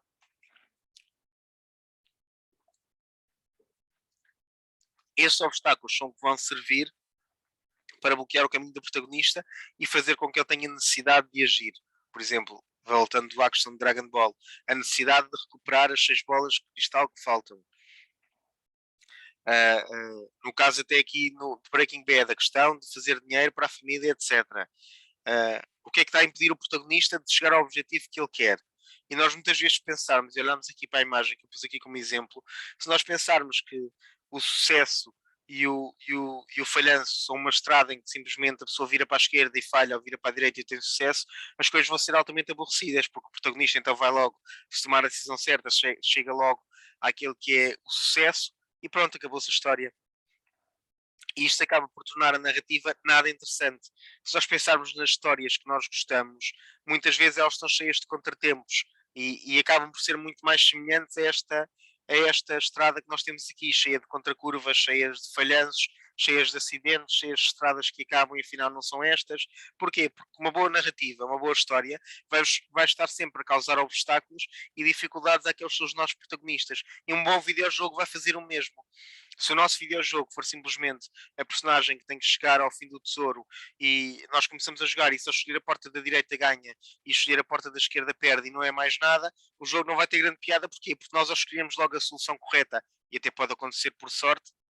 não há mais nada que haja ali para fazer no jogo, né? O jogo termina muito rapidamente e não tem interesse. Se nós pensarmos num jogo que está sempre a criar dificuldades, pensarmos num jogo que tem sempre muito mais obstáculos e etc., vai ser muito mais gratificante até para nós quando os superarmos, chegarmos àquele que é o nosso objetivo. Estes obstáculos forçam o protagonista a confrontar-se novamente com esta questão da verdade e da mentira do seu mundo, obrigam-os muitas vezes a crescer, obrigam-os a tomar novas resoluções, obrigam-os a tomar novas direções, a mudar de caminho, a perseguir se calhar outros objetivos, e podem muitas vezes ir esta questão aqui, é que também está muito associado a à viagem do herói, e nós temos muitas vezes aquela questão em que o protagonista acha que não é capaz de resolver determinado conflito, ou perde uma batalha, ou falha naquilo que é o seu objetivo, e muitas vezes existe uma necessidade de uma introspeção para que o protagonista se confronte com o quê? Confrontar-se com ele próprio. Ele próprio também pode muitas vezes ser utilizado como um obstáculo mais importante a superar ao longo da viagem. Ou até mesmo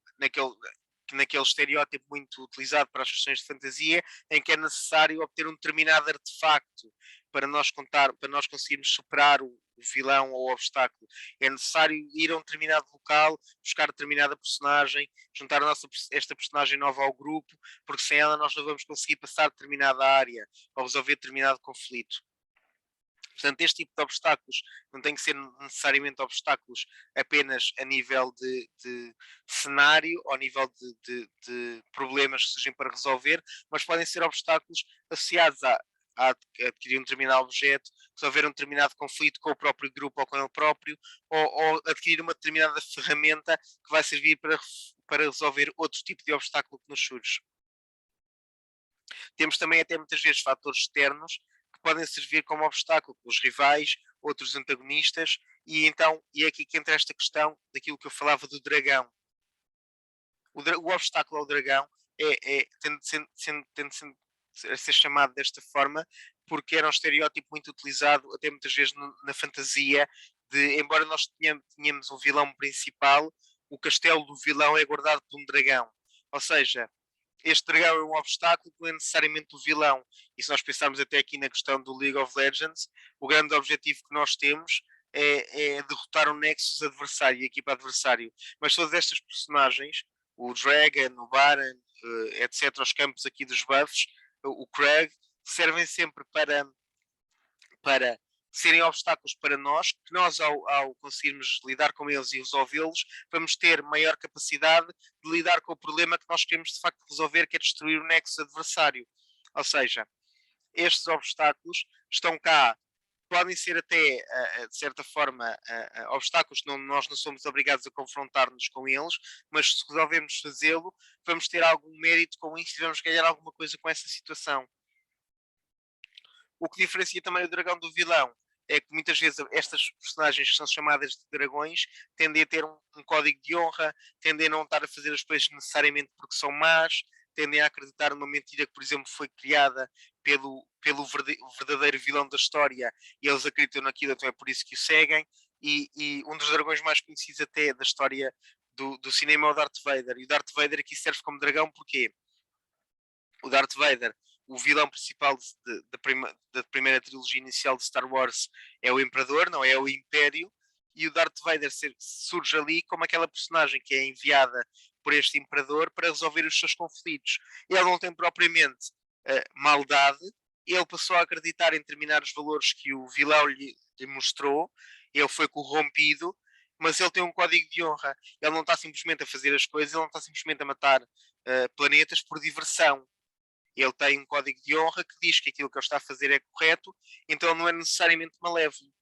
Muitos destes dragões até acabam por mais tarde juntar-se ao protagonista, como é alguns dos exemplos que eu vos vou mostrar aqui, e em especial se nós pensarmos até aqui no exemplo do Vegeta. O Vegeta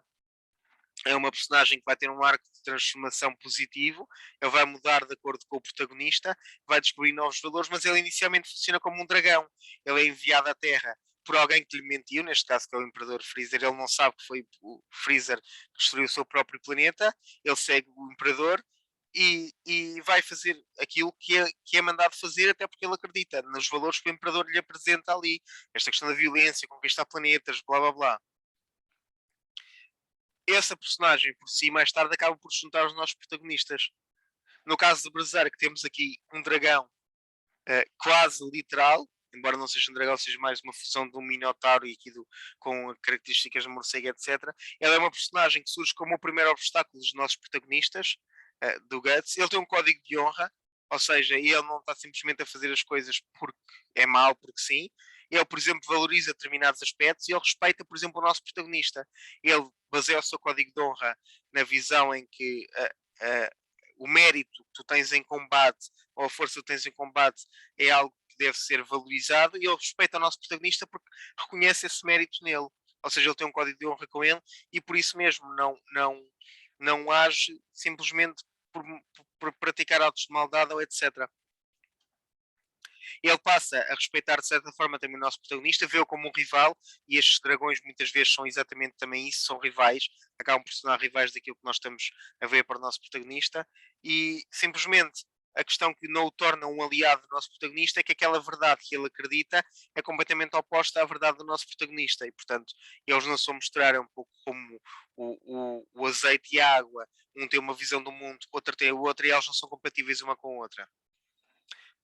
No caso de Breaking Bad, esta personagem que aqui surge, ela não é necessariamente um vilão principal da série, é apresentada como sendo, mas ela acaba por ser mais um antagonista que serve como reflexo da nossa personagem. Enquanto o Walter White acha que é muito nobre e etc., porque vem com um bom fundo, etc., este protagonista assume que aquilo que está a fazer, embora tenha um objetivo nobre, sabe que é um criminoso, sabe que está a cometer atos que não são moralmente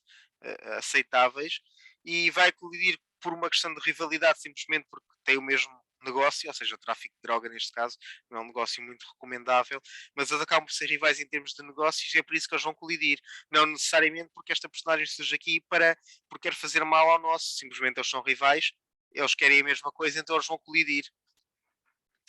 Esta personagem e estes dragões muitas vezes também servem para reforçar determinadas características das nossas personagens ao longo da sua evolução. E no caso de Breaking Bad, esta personagem serve para tornar a nossa personagem protagonista, o Walter White, ainda mais corrupta e ainda mais descender ainda mais na sua viagem de corrupção, porque ele vai fazer com que o Walter White continue a ter valores e a tomar decisões cada vez mais moralmente questionáveis para o conseguir vencer a ele. Ou seja, vai fazer com que o nosso protagonista se torne cada vez mais parecido com pessoas como ele. Já no caso do Vegeta, existe também outra questão que muitas vezes é associada a este tipo de personagens. Este tipo de personagens são os dragões. É que além delas se juntarem ao grupo, eles são muitas vezes chamadas de foil. É um termo que é muitas vezes utilizado para a criação destes personagens. E o foil porquê? O foil dá algo que reflete, o foil dá algo que é brilhante. E porquê? Porque esta personagem vai ter uma origem muito semelhante àquela do nosso protagonista, mas ela vai refletir tudo aquilo que o nosso protagonista poderia ter sido caso o seu setting original fosse diferente, caso ele tivesse sido criado juntamente com todas as outras pessoas do seu planeta, caso ele não tivesse sido criado por um avô extremamente bondoso, etc. Estas personagens, lá está, serem muitas vezes como o reflexo do nosso protagonista ou de outros personagens do mesmo grupo. Por fim, temos esta questão do vilão. E o vilão tende a ser, muitas vezes, aquela personagem que é responsável pelo problema que o nosso herói quer resolver, quer diretamente, quer indiretamente. E tem aqui alguns exemplos de alguns vilões também dentro dos videojogos, vilões, alguns deles bem construídos, porque muito bem construídos até, como é o caso até do vilão de Far Cry 3, que foi altamente popular. Porquê? Porque os vilões têm que ter motivação, ou seja, um vilão para ser credível, ele tem que ter uma motivação. Aquela história do é mau porque é mau, acaba sempre por não resultar a longo prazo, porque vai fazer com que o vilão seja só simplesmente aborrecido, seja previsível, e convém que os nossos vilões sejam tão interessantes como o protagonista, até porque os bons vilões fazem-nos questionar o porquê das coisas, fazem-nos questionar até os nossos atos. Uh, uh, E é muito utilizado às vezes estas próprias questões das origens dos vilões serem-nos representadas para nós também, de certa forma, conseguirmos perceber o porquê de determinadas ações que eles tenham. Tem que existir uma lógica, convém que ela exista. Tudo bem que existem vilões que muitas vezes são apresentados como sendo absolutamente loucos, mas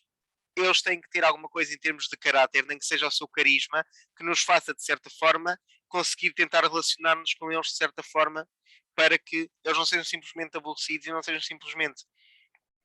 uma figura que está lá porque está lá para ser o mau e pronto. Ele está lá porque é o mau e pronto, não interessa mais. Uma das coisas que muitas vezes até pode ser feita para nós tornarmos os nossos vilões mais interessantes é esta questão que eu tenho, que é colocarem-se no papel do vilão. Todos nós, se for preciso, e é impossível encontrar alguém que não tenha feito, já agimos mal em determinada situação, já agimos de forma incorreta. Podíamos estar chateados num determinado dia e demos uma resposta que não devíamos dar, podemos não ter agido bem com alguma pessoa com a qual nós gostamos, podemos ter tomado decisões que será não eram as mais corretas em determinada altura, podemos ter aproveitado de alguém, mas tudo isso são coisas que advêm de determinadas características que nós, enquanto seres humanos, enquanto personagens, temos. Ou seja, lá está, novamente, não é simplesmente porque sim, ou porque somos maus, ou porque não sei o quê. Existe sempre uma justificação para cada determinado ato. E depois tem esta questão, não é? Que a meu ver é muito fulcral, que é um vilão que é sempre bem construído e bem escrito, acaba por muitas vezes deixar uma marca maior ainda do que o protagonista no próprio jogador. Eu consigo, por exemplo, lembrar de determinados vilões de determinados jogos em que não me lembro muito bem já do protagonista, porque o protagonista era uma personagem que até era um bocadinho pão sem sal, enquanto que o vilão era muito mais interessante. E muitas vezes estes vilões até acabam muitas vezes por ser o rosto dos determinados franchises em que eles participam, em especial até aqui com o caso do Far Cry 3.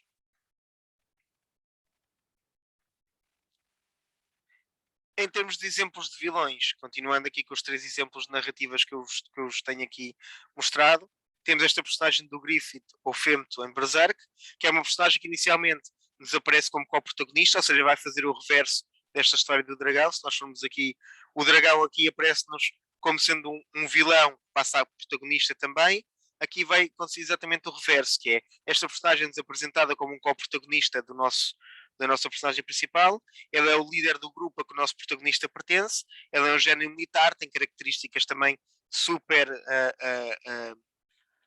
bem conseguidas. É uma personagem que é interessante, é uma personagem que é muito mais capaz do que se calhar o nosso protagonista em algumas coisas,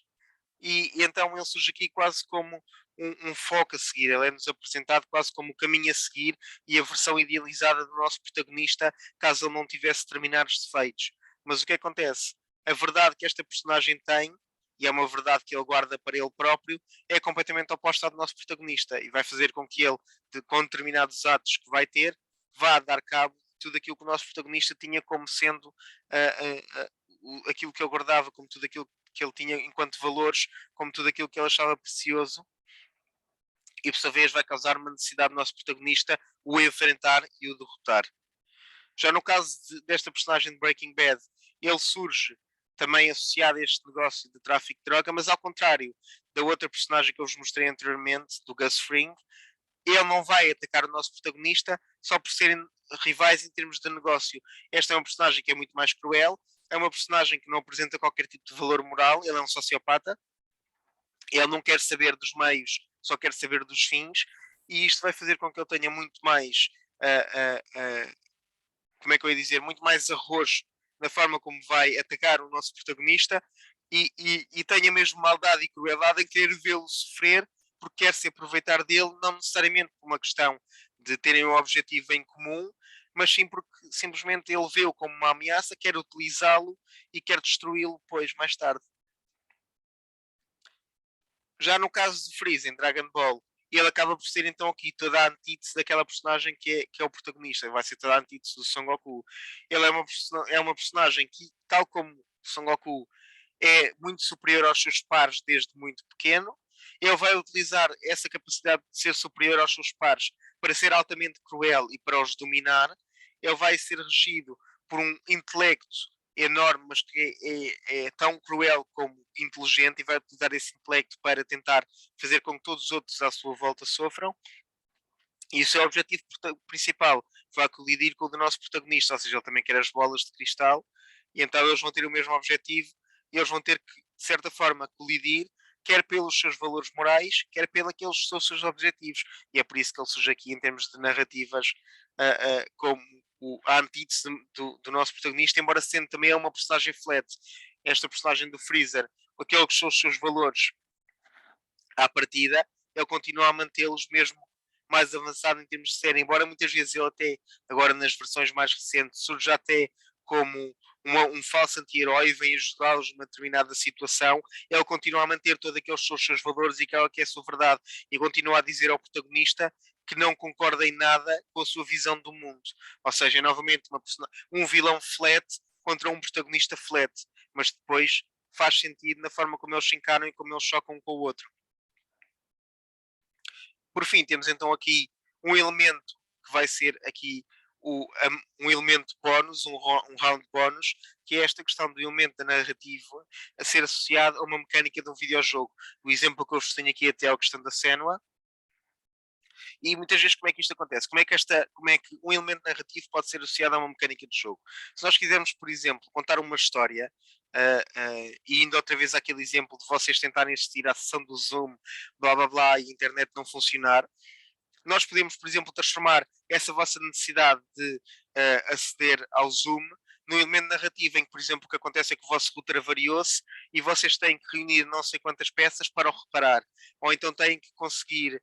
sair de casa o rápido o suficiente para irem à loja do técnico e trazerem um router novo. E o que é que isto vai fazer? Vai fazer com que vocês, para sair de casa, tenham, por exemplo, vestir-se, uma mecânica de encontrar a roupa certa para vocês poderem sair, tenham, por exemplo, encontrar a vossa carteira para poderem ir comprar o router, terem que planear a rota para a loja mais próxima e faz com que vocês tenham que saber quais os transportes a tomar, e tudo isto já são coisas que podem ser introduzidas numa mecânica de jogo, num jogo tão simples como vocês quererem aceder, lá está, a esta sessão do Zoom, mas terem que arranjar um router novo. Qualquer um destes elementos, por muito mais simples que seja, pode ser sempre aplicado à mecânica de jogo. E no caso aqui do Hellblade, que é um exemplo que eu acho que está bastante bem conseguido até, tem a ver com a nossa personagem, a Senua. Se vocês não conhecem o Hellblade, é um jogo é um adventure, um action RPG quase, em que nós seguimos esta personagem Senua, em que nós quando começamos a história, a aldeia dela tinha sido atacada por uma determinada tribo semelhante a vikings, uma espécie de proto-vikings, e o seu marido tinha sido morto neste ataque e a sua aldeia destruída. Mas o que é que acontece? Eles deixaram, ele foi decapitado, o seu marido, e no folclore da tribo dela, as pessoas só poderiam descansar para além da morte quando o seu corpo estivesse completo. E ela tem como objetivo ir ali resolver e reunir a cabeça do seu marido ao resto do corpo para que ele possa descansar em paz. Mas ela tem aqui um problema que é, esta personagem é caracterizada com esquizofrenia. E o que é que isso vai fazer? Vai fazer com que todas as mecânicas associadas à esquizofrenia, e na altura este jogo foi bastante bem falado e premiado até nesta situação, é que eles lidaram com pessoas que sofriam de facto de esquizofrenia, fizeram uma investigação muito a fundo dentro da temática, para que a representação dos sintomas que a nossa personagem tem sejam bem sólidos e muito bem conseguidos, e isto vai se refletir, por exemplo, em termos de gameplay, na forma como ela vê determinadas coisas, na forma como, por exemplo, existem participações auditivas em que nós, por exemplo, termos uma determinada escolha de caminhos. Vamos ouvir vozes que nos dizem vai pelo caminho da esquerda, vai pelo caminho da direita, não vais por nenhum, volta para trás, etc. Ela própria, em termos daquilo que nós vemos enquanto jogadores, vai ter alucinações, que nós vamos ficar também um pouco confusos sobre o que estamos a ver e sobre aquilo que vamos ter que, por exemplo, optar em termos de caminho ou em termos de adversários, ou etc. E isto é para mim um excelente exemplo de uma boa integração de elemento narrativo, aqui da criação da personagem, em mecânica de jogo. Estava aqui agora o António Ramos a dizer que não precisa de carteira para acompanhar, mas então tens de saber onde é que tens o telemóvel. E encontrares o telemóvel, pronto, já é uma mecânica que tu aqui poderias aplicar. Nós também, quando escrevemos estas personagens, temos que muitas vezes pensar quais é que são as suas fraquezas, porque lá está, vai dar um pouco aquela ideia que eu vos falava de que se o nosso personagem é invulnerável, é super forte, tem God Mode, quase tem tipo os cheats entre aspas ligados, qual é que vai ser a piada para nós de se lidar com os obstáculos? Nós já sabemos que os vamos vencer a todos carregando no botão. E, por exemplo, se nós estamos com um jogo qualquer e metemos a personagem com God Mode, as coisas perdem um pouco a piada naquilo que toca ao desafio, porque vamos conseguir derrotar tudo instantaneamente, não vamos ter nenhuma coisa que nos desafie, vamos simplesmente progredir quase sem olhar para lá, carregar no botão e pronto. Ou seja, tira muitas vezes aquilo que é o desafio do jogo, não é? E ao escrevermos as personagens, nós muitas vezes ao atribuirmos fraquezas às mesmas, vamos criar coisas que podem ser utilizadas como mecânicas. Se nós pensarmos, por exemplo, nos jogos de terror, e jogos que têm, por exemplo, a mecânica associada à sanidade, como amnésia, etc., as personagens ao estarem no escuro, por exemplo, rodeadas de determinados barulhos ou coisas que não conseguem compreender ou ver, muitas vezes perdem sanidade. Ou seja, brincar, por exemplo, com a questão dos medos, brincar com a questão dos medos dos protagonistas, brincar com os próprios enquadramentos. Se nós pensarmos, por exemplo, novamente na tal história de vocês terem que ir do ponto A ao ponto B, neste caso estamos a falar da história do Ruta, se vocês tiverem uma narrativa que passa a ir do ponto A ao ponto B, se a narrativa for, por exemplo, passada na Idade Média, vocês para irem do ponto A, que é o castelo, numa determinada região, para irem ao castelo noutra determinada região, precisam de arranjar um mecanismo de transporte, que será ou uma carruagem, ou um cavalo, etc. Se nós estivermos a falar num setting totalmente diferente, que seja espacial, sci-fi, etc., vocês para irem do planeta A ao planeta B já não se podem montar num cavalo, a não ser que seja um cavalo espacial ou que tenha características que lhe permitam viajar no espaço. Já terão que encontrar uma nave para ir do ponto A ao ponto B. Ou seja, pegar muitas vezes até neste tipo de coisas são as nossas problemáticas do dia a dia, coisas que nós queremos resolver ou que sejam problemas que nós tenhamos que lidar, quer deslocações, quer coisas que nós tenhamos necessidade de fazer, lidar com determinados objetos, lidar com determinados compromissos e pensar como é que eles seriam em determinados settings. E isso só por si é o suficiente para nós muitas vezes conseguirmos pensar em mecânicas de jogo que são absolutamente diferentes e que já mudariam completamente aquela que é a narrativa que nós estávamos a contar. Muitas destas coisas são coisas que condicionam o nosso dia a dia. Pensar novamente, lá está, formas de locomoção, acessórios, pensar em formas como é que as personagens lidam com determinadas situações em determinadas eras e realidades, porque lá está, nós depois também, se formos ver, é sempre necessário um trabalho enorme de referência, e lá estamos nós com as referências novamente, que é para nós fazermos algo associado, por exemplo, a épocas que já existiam, a épocas passadas, convém que elas sejam credíveis. Então é sempre necessário fazer um grande trabalho de pesquisa, fazer um grande trabalho de sustentar aquilo que nós estamos a mostrar e ter bastantes referências, porque quanto mais referências nós tivermos, mais credíveis os nossos trabalhos vão ser, mais exemplos nós vamos ter para dar e também para o leitor, ou para o observador, ou para o jogador, mais credível vai ser aquele mundo e mais imersão ele vai ter. E lá está, novamente, ao falarmos de videojogos, a imersão acaba por ser um dos pontos mais importantes para nós utilizarmos aqui enquanto jogadores e criadores de jogos, porque é ele que vai fazer muitas vezes e definir se o nosso videojogo tem sucesso ou não. Como eu vos dizia então, esta psicose da personagem vai fazer com que abale toda a questão da mecânica do jogo, todo o funcionamento da mesma. E para mim, então, é um exemplo que se vocês não conhecem, é um jogo que, pelo jogo que é em questão, em termos de mecânicas, em termos de história e tudo, é um jogo bastante barato para o preço que ele de facto tem. É um jogo que, se não conhecem, eu recomendo-vos que joguem porque está bastante bem conseguido e é um excelente caso de estudo do estúdio da Ninja Theory, que está bastante bem feito e que recomendo mesmo que vocês o joguem e tentem perceber se até destes pequenos detalhes que são muitas vezes utilizados para tornar estes elementos narrativos mais credíveis ainda. Fazendo então agora aqui um pequeno resumo de tudo aquilo que foi dito aqui no nosso workshop, estamos a aproximar-nos agora da reta final. Vamos falar aqui, ter aqui alguns pontos mais importantes e revê-los, que é têm que pensar sempre na questão do enquadramento. O enquadramento é sempre de onde vocês vão partir e é o ponto mais importante que vocês vão poder definir aqui na criação do vosso jogo ou da vossa narrativa para qualquer que seja o meio, quer seja para cinema, quer seja para banda desenhada. quer seja para videojogos. Eu, ao escrever, por exemplo, para banda desenhada, ao escrever para videojogos, ao escrever até para cinema, todas as coisas que eu me deparo é que tudo aquilo que é a estrutura base do que nós fazemos é sempre a mesma, ou seja, parte sempre da utilização destes pontos, em especial por começar por definir o enquadramento, por começar por definir os protagonistas, tudo isto. E é sempre muito importante, sendo que no final a única coisa que difere, qualquer que seja o meio para o qual eu esteja a trabalhar, é depois os elementos que eu vou ter que integrar de determinadas obras. Por exemplo, se nós estivermos a pensar em banda desenhada, eu já vou ter que ter em conta a questão de que a ação vai depender da velocidade que o leitor tem ao ler a obra, ter que brincar também muitas vezes com a questão do passar da página, ou seja, colocar determinados eventos chocantes não ao meio de uma página, mas ao virar para quando o leitor passa. No caso do cinema, pensar em determinados planos podem ser mais interessantes, e isto também se aplica aos videojogos, sendo nos videojogos temos ainda o extra da questão da mecânica.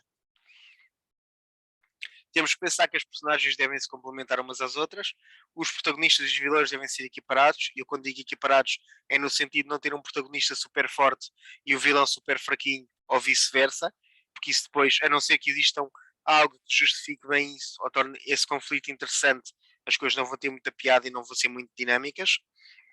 As personagens, quer o vilão, quer o protagonista, devem ter outras personagens de suporte que o enriqueçam, ou que sejam, de certa forma, um, um pouco um pouco mais do que uma extensão dele próprio. Devem ser personagens que o vão contrastar, que o vão complementar, que vão ser diferentes do mesmo para o realçar. Temos que pensar sempre nesta questão das motivações, das verdades e dos valores. Ou seja, lembrem-se sempre de verdades, não tem a ver com é verdade se o céu é azul ou não, tem a ver com as verdades em que as pessoas acreditam, tem a ver com as verdades em que as lógicas daquelas personagens se encaixam, tem a ver com as verdades daqueles determinados mundos. E pensem sempre que a motivação da personagem tem que ser algo que seja, de certa forma, empático àquilo que é o que nós estamos a ver e a ler, porque é assim, se a verdade para o nosso protagonista for algo que é completamente, ou a motivação que é algo completamente descabido para nós, enquanto seres humanos, nós se calhar não nos vamos conseguir relacionar com elas e temos que pensar que sempre em qualquer criação, seja ele para uma série, para um videojogo, novamente para uma desenhada, para o que quer que seja, convém que exista empatia entre quem está a utilizar a nossa obra, quem está a ler a nossa narrativa, quem está a jogar o nosso jogo, convém que exista empatia entre essa pessoa e aquilo que nós estamos a mostrar. Portanto, lá está, motivações devem ser credíveis, devem ser motivações que façam sentido para nós. Tem que existir muitas vezes um equilíbrio também entre a capacidade do desafio. Todos nós temos graus de dificuldade que consideramos diferentes nas coisas na vida. Para mim, se eu preciso saltar os 100 metros de barreiras, é absolutamente impossível. Para um atleta de alta competição, é super fácil. O que acontece? Se colocarmos uma personagem que é um atleta de competição, a sua única dificuldade ser saltar os 100 metros de barreiras, aquilo para ele vai ser canja, aquilo não vai ter interesse nenhum. Já para mim vai ser praticamente impossível, portanto também não vai ter interesse nenhum, eu vou-me desmotivar muito facilmente e não vou ter interesse em resolver esse desafio. Ou seja, tem que haver equilíbrio entre o protagonista e o desafio que ele tem para enfrentar. As coisas têm que fazer sentido, novamente as coisas têm que ser bem pensadas e não pensarem que vamos pôr um desafio absolutamente gigante, porque isso vai acabar por causar uma frustração enorme. Se nós pensarmos, por exemplo, pessoas que não gostam de jogos extremamente difíceis, se nós metemos a jogar Dark Souls ou jogos com mecânicas absolutamente complicadas, em que a pessoa quase tem que ir ver um guia online ou etc., vai fazer com que a pessoa muito rapidamente se desmotive, vai fazer com que ela ache que o desafio é demasiado árduo, vai ficar frustrada e não vai gostar daquilo que está a fazer. Já ao contrário, se nós metermos pessoas que gostam de jogos altamente difíceis a lidar com aquele exemplo que eu vos dava há pouco, de escolhes a porta da direita ganhas, escolhes a da esquerda perdes, o jogo vai perder o interesse muito rapidamente. As características do vosso mundo e as personagens devem e podem definir as mecânicas do mesmo. Não se esqueçam também disto. Aquilo que a vossa personagem é capaz de fazer vai definir também a forma como a mecânica funciona. O próprio mundo em questão vai definir a mesma mecânica. Os próprios obstáculos que eles têm podem definir essas mecânicas. Não se esqueçam também que as influências podem vir de qualquer tipo de meios. como eu vos mostrei há pouco, as minhas referências vêm de tudo o que é área em termos de cultural, desde a música, desde a própria questão dos videojogos, desde a leitura, desde o cinema, desde banda desenhada, etc. Vocês podem utilizar tudo e qualquer coisa para vos inspirar em termos de influência.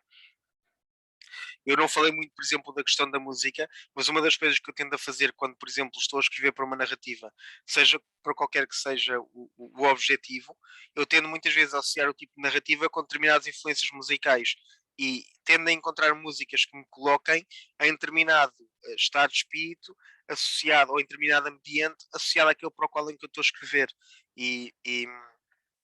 muitas das vezes eh,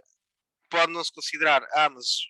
se eu estou a fazer um videojogo, eu só vou ter videojogos como inspiração. E não é necessariamente verdade. Nós podemos ir buscar isto a todo o lado. Até mesmo aos vossos colegas, até mesmo as pessoas que vocês conhecem, até mesmo em histórias de vida, tudo isso pode ser utilizado como influência. O cotidiano, o nosso dia a dia, as próprias situações políticas atuais, questões de filosofia, formas de ver o mundo, problemas que vocês têm, é tudo, como eu vos dizia, coisas que vocês conhecem, é tudo conceitos válidos para serem utilizados enquanto temática e enquanto forma de vocês terem como referência e como inspiração para a vossa criação. Muitas das vezes nós achamos que, mas eu tenho esta ideia, isto pode não ser interessante, isto é fraquinho, etc. Tentem expor as vossas ideias, tentem mostrá-las muitas vezes até a outras pessoas, ver o que é que elas acham delas, debater as vossas ideias para os projetos, debater as vossas narrativas. Novamente, esta questão das referências, e não pensem nesta questão de por utilizar referências vocês, eu estou a copiar, já não sou original, porque assim, de facto,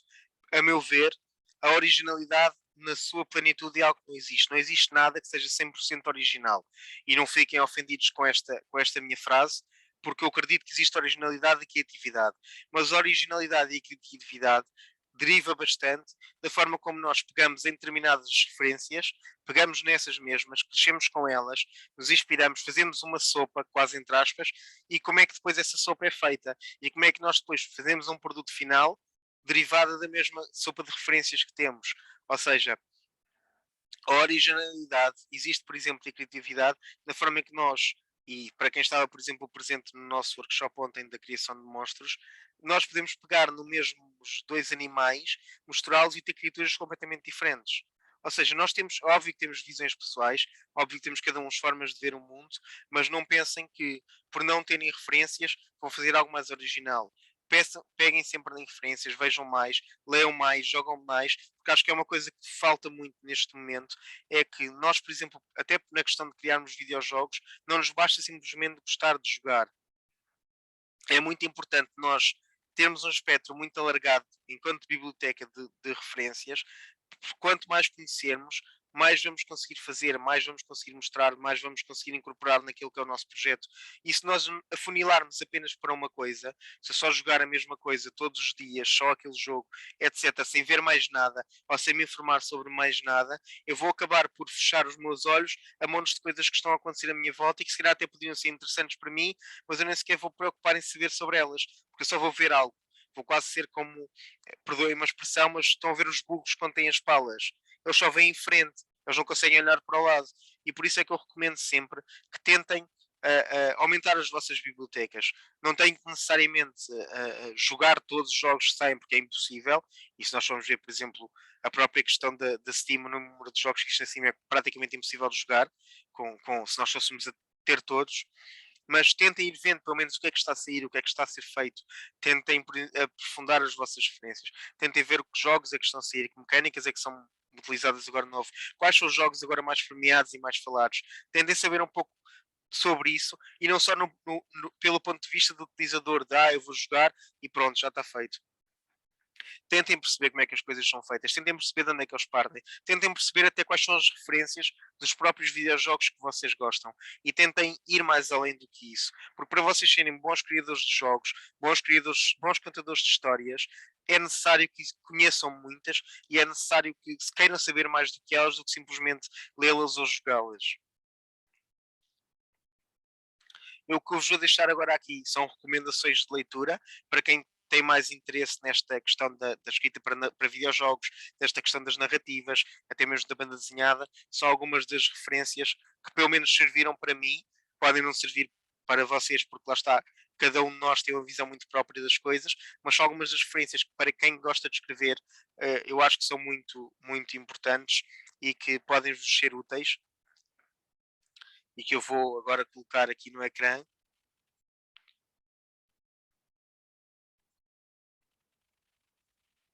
E depois, se quiserem, posso falar um pouco de cada uma delas. Este John York Into the Woods para quem gosta destas questões de escrita, ajuda muito, muito a lidar com estas formas que eu vos falei, por exemplo, de arcos narrativos. Tem vários exemplos, ajuda-vos a pensar em todos os pontos que vocês podem utilizar, dá-vos alternativas e ajuda-vos até a criar uma pequena história curta em que vocês podem explorar quais destes elementos trocam e etc. E é um bom livro para quem quer se iniciar nesta questão de contar histórias e mostrar histórias. O John Truby também um livro bastante bom e que eu vos recomendo e que certamente conseguirão encontrar agora até com estas questões na Amazon, no Book Depository, etc., a preços bastante baratos. São livros até com valores bastante acessíveis e que podem ser bastante úteis para esta história, para esta questão da criação de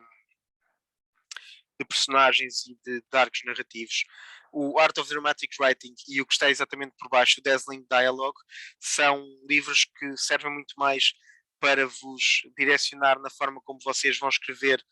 os diálogos. Está aqui a vossa professora a dizer que aproveitem Black Friday por estes livros. Sem quem estiver interessado, acho que é uma boa altura para o fazer.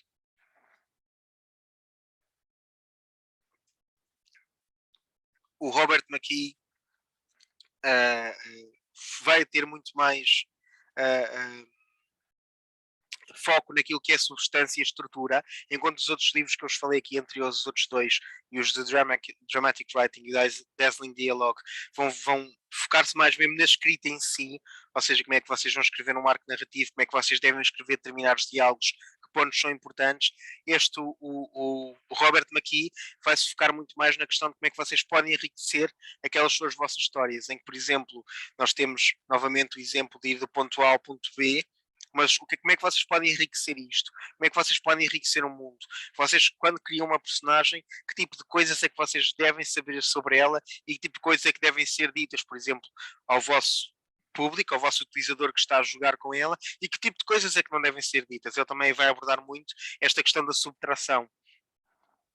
E vai abordar muito esta questão de uma coisa que acaba por muitas vezes ser uma falha, que é a questão da exposição. Lembrem-se de uma regra muito importante e que a maior parte destes escritores vos falam aqui nestes livros, que é o show, not tell. Ou seja, nós mostramos muito mais de uma personagem através da forma como ela age numa situação, através daquilo que ela diz às outras personagens, do que se tivermos um bloco de texto expositivo de ocupar metade do ecrã com 200 linhas de texto a falar sobre aquilo. Tudo bem que para determinados jogos esse tipo de aproximação funciona, e se nós pensarmos, por exemplo, no lore do Dark Souls, ele existe, mas muitas vezes está mais escondido perante o mundo, ou seja, se vocês não tiverem interesse nele, não precisam de saber, mas se vocês quiserem lidar com ele, vão poder encontrá-lo. Este livro que a Inês está aqui a recomendar no chat, eu também recomendo, também é bastante bom e é muito mais ligado à questão criativa da criação de histórias. É um livro que funciona muito bem também para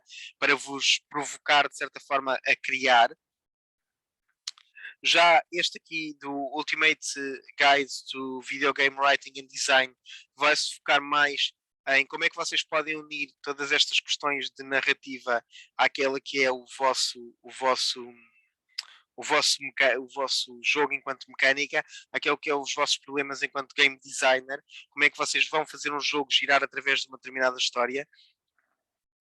O Structuring Your Novel vai também um pouco, é outro livro, juntamente com o Creating Character Arcs da K.M. Wayland,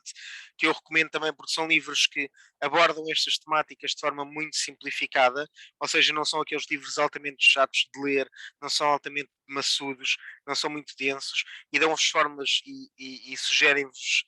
exercícios muito simples para vocês começarem a dedicar-se mais a esta questão da escrita e pensarem um pouco mais sobre isto. Por fim, tem este videogame storytelling que é,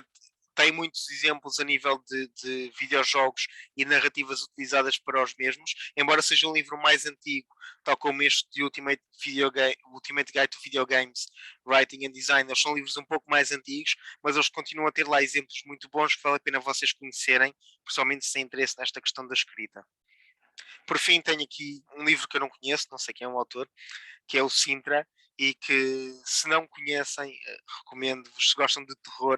recomendo que a leitura do mesmo, embora seja, por exemplo, uma obra que já foi feita há bastante tempo,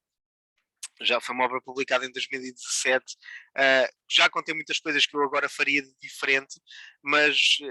recomendo não só em si o Sintra, mas até os próprios livros desta editora da Escorpião Azul, se vocês tiverem interesse em começarem a entrar no meio com uma banda desenhada, queiram escrever para banda desenhada, etc., recomendo que apoiem, até porque é uma editora que foca-se bastante nos autores nacionais e pode ter algo interessante para vocês.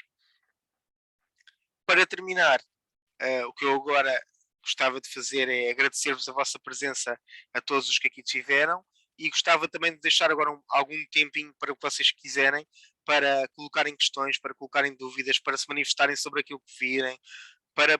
participarem de alguma forma, caso exista algo que vocês queiram dizer, e sintam-se à vontade para me seguir nas redes sociais, quer no Instagram ou até mesmo na Steam, eu vou pelo mesmo handle, portanto, se houver algo que vocês queiram dizer, alguma dúvida que queiram colocar, etc., estejam à vontade, uh, que vamos utilizar estes últimos cerca de 6 minutinhos que faltam para, para colocarem questões ou assim, caso estejam interessados. E novamente, muito obrigado por estarem presentes, ainda para mais às 10 da manhã, assim, algo cedo. E espero que tenham gostado até deste workshop e que vos tenha sido útil para alguma coisa em especial, para vocês que querem desenvolver jogos, para vocês que querem contar as vossas histórias através dos jogos. Espero que tenha sido útil. Muito obrigado a todos.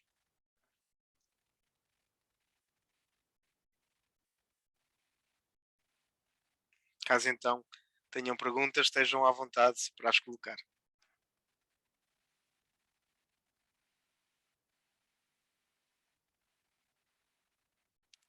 Caso não tenham, também estão à vontade para então podermos encerrar a sessão, e se quiserem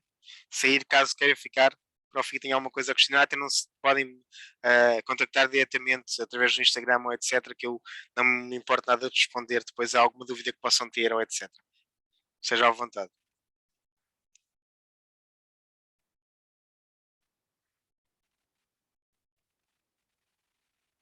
Obrigado eu.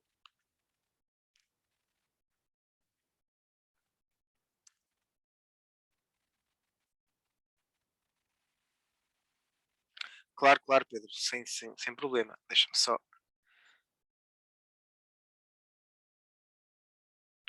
Estavas a falar deste slide?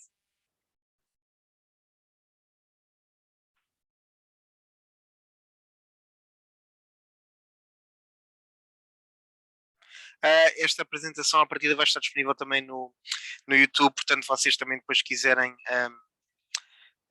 aceder e poderem até voltar a ver alguma coisa que tenham em dúvida, estão à vontade. E de qualquer forma, eu acho que também, se houver necessidade,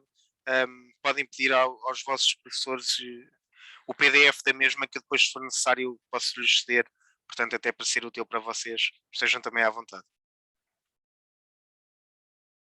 Obrigado eu pela vossa participação.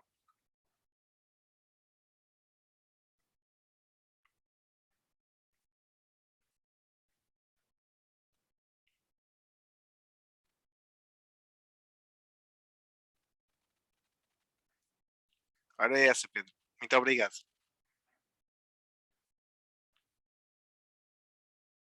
Caso tenham mais alguma questão, podem colocá-la no chat, que eu respondo sem qualquer problema.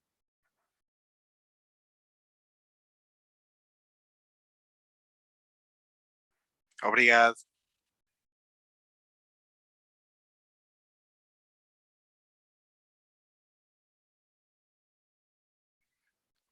Eu penso que vai ser criado, não sei se será um canal, se será num link específico, com todas as conferências que foram dadas aqui na maioria durante esta semana, eu penso que vai ser criado na altura um canal com algumas das que foram gravadas e estará disponível mais tarde no YouTube. Mas eu acho que aí depois o vosso professor ou o Filipe Luz ou até mesmo o Ivan, eu acho que são eles que estão a tratar disto, portanto eles saberão dar-vos uma informação mais detalhada quanto ao mesmo.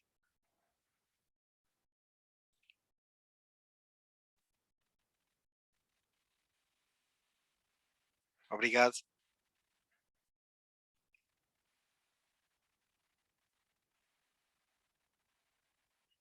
Bem, caso não tenham mais questões, então iremos dar então por terminado. E muito obrigado a todos por estarem presentes. Adeus, obrigado. Obrigado a todos. Vou então terminar.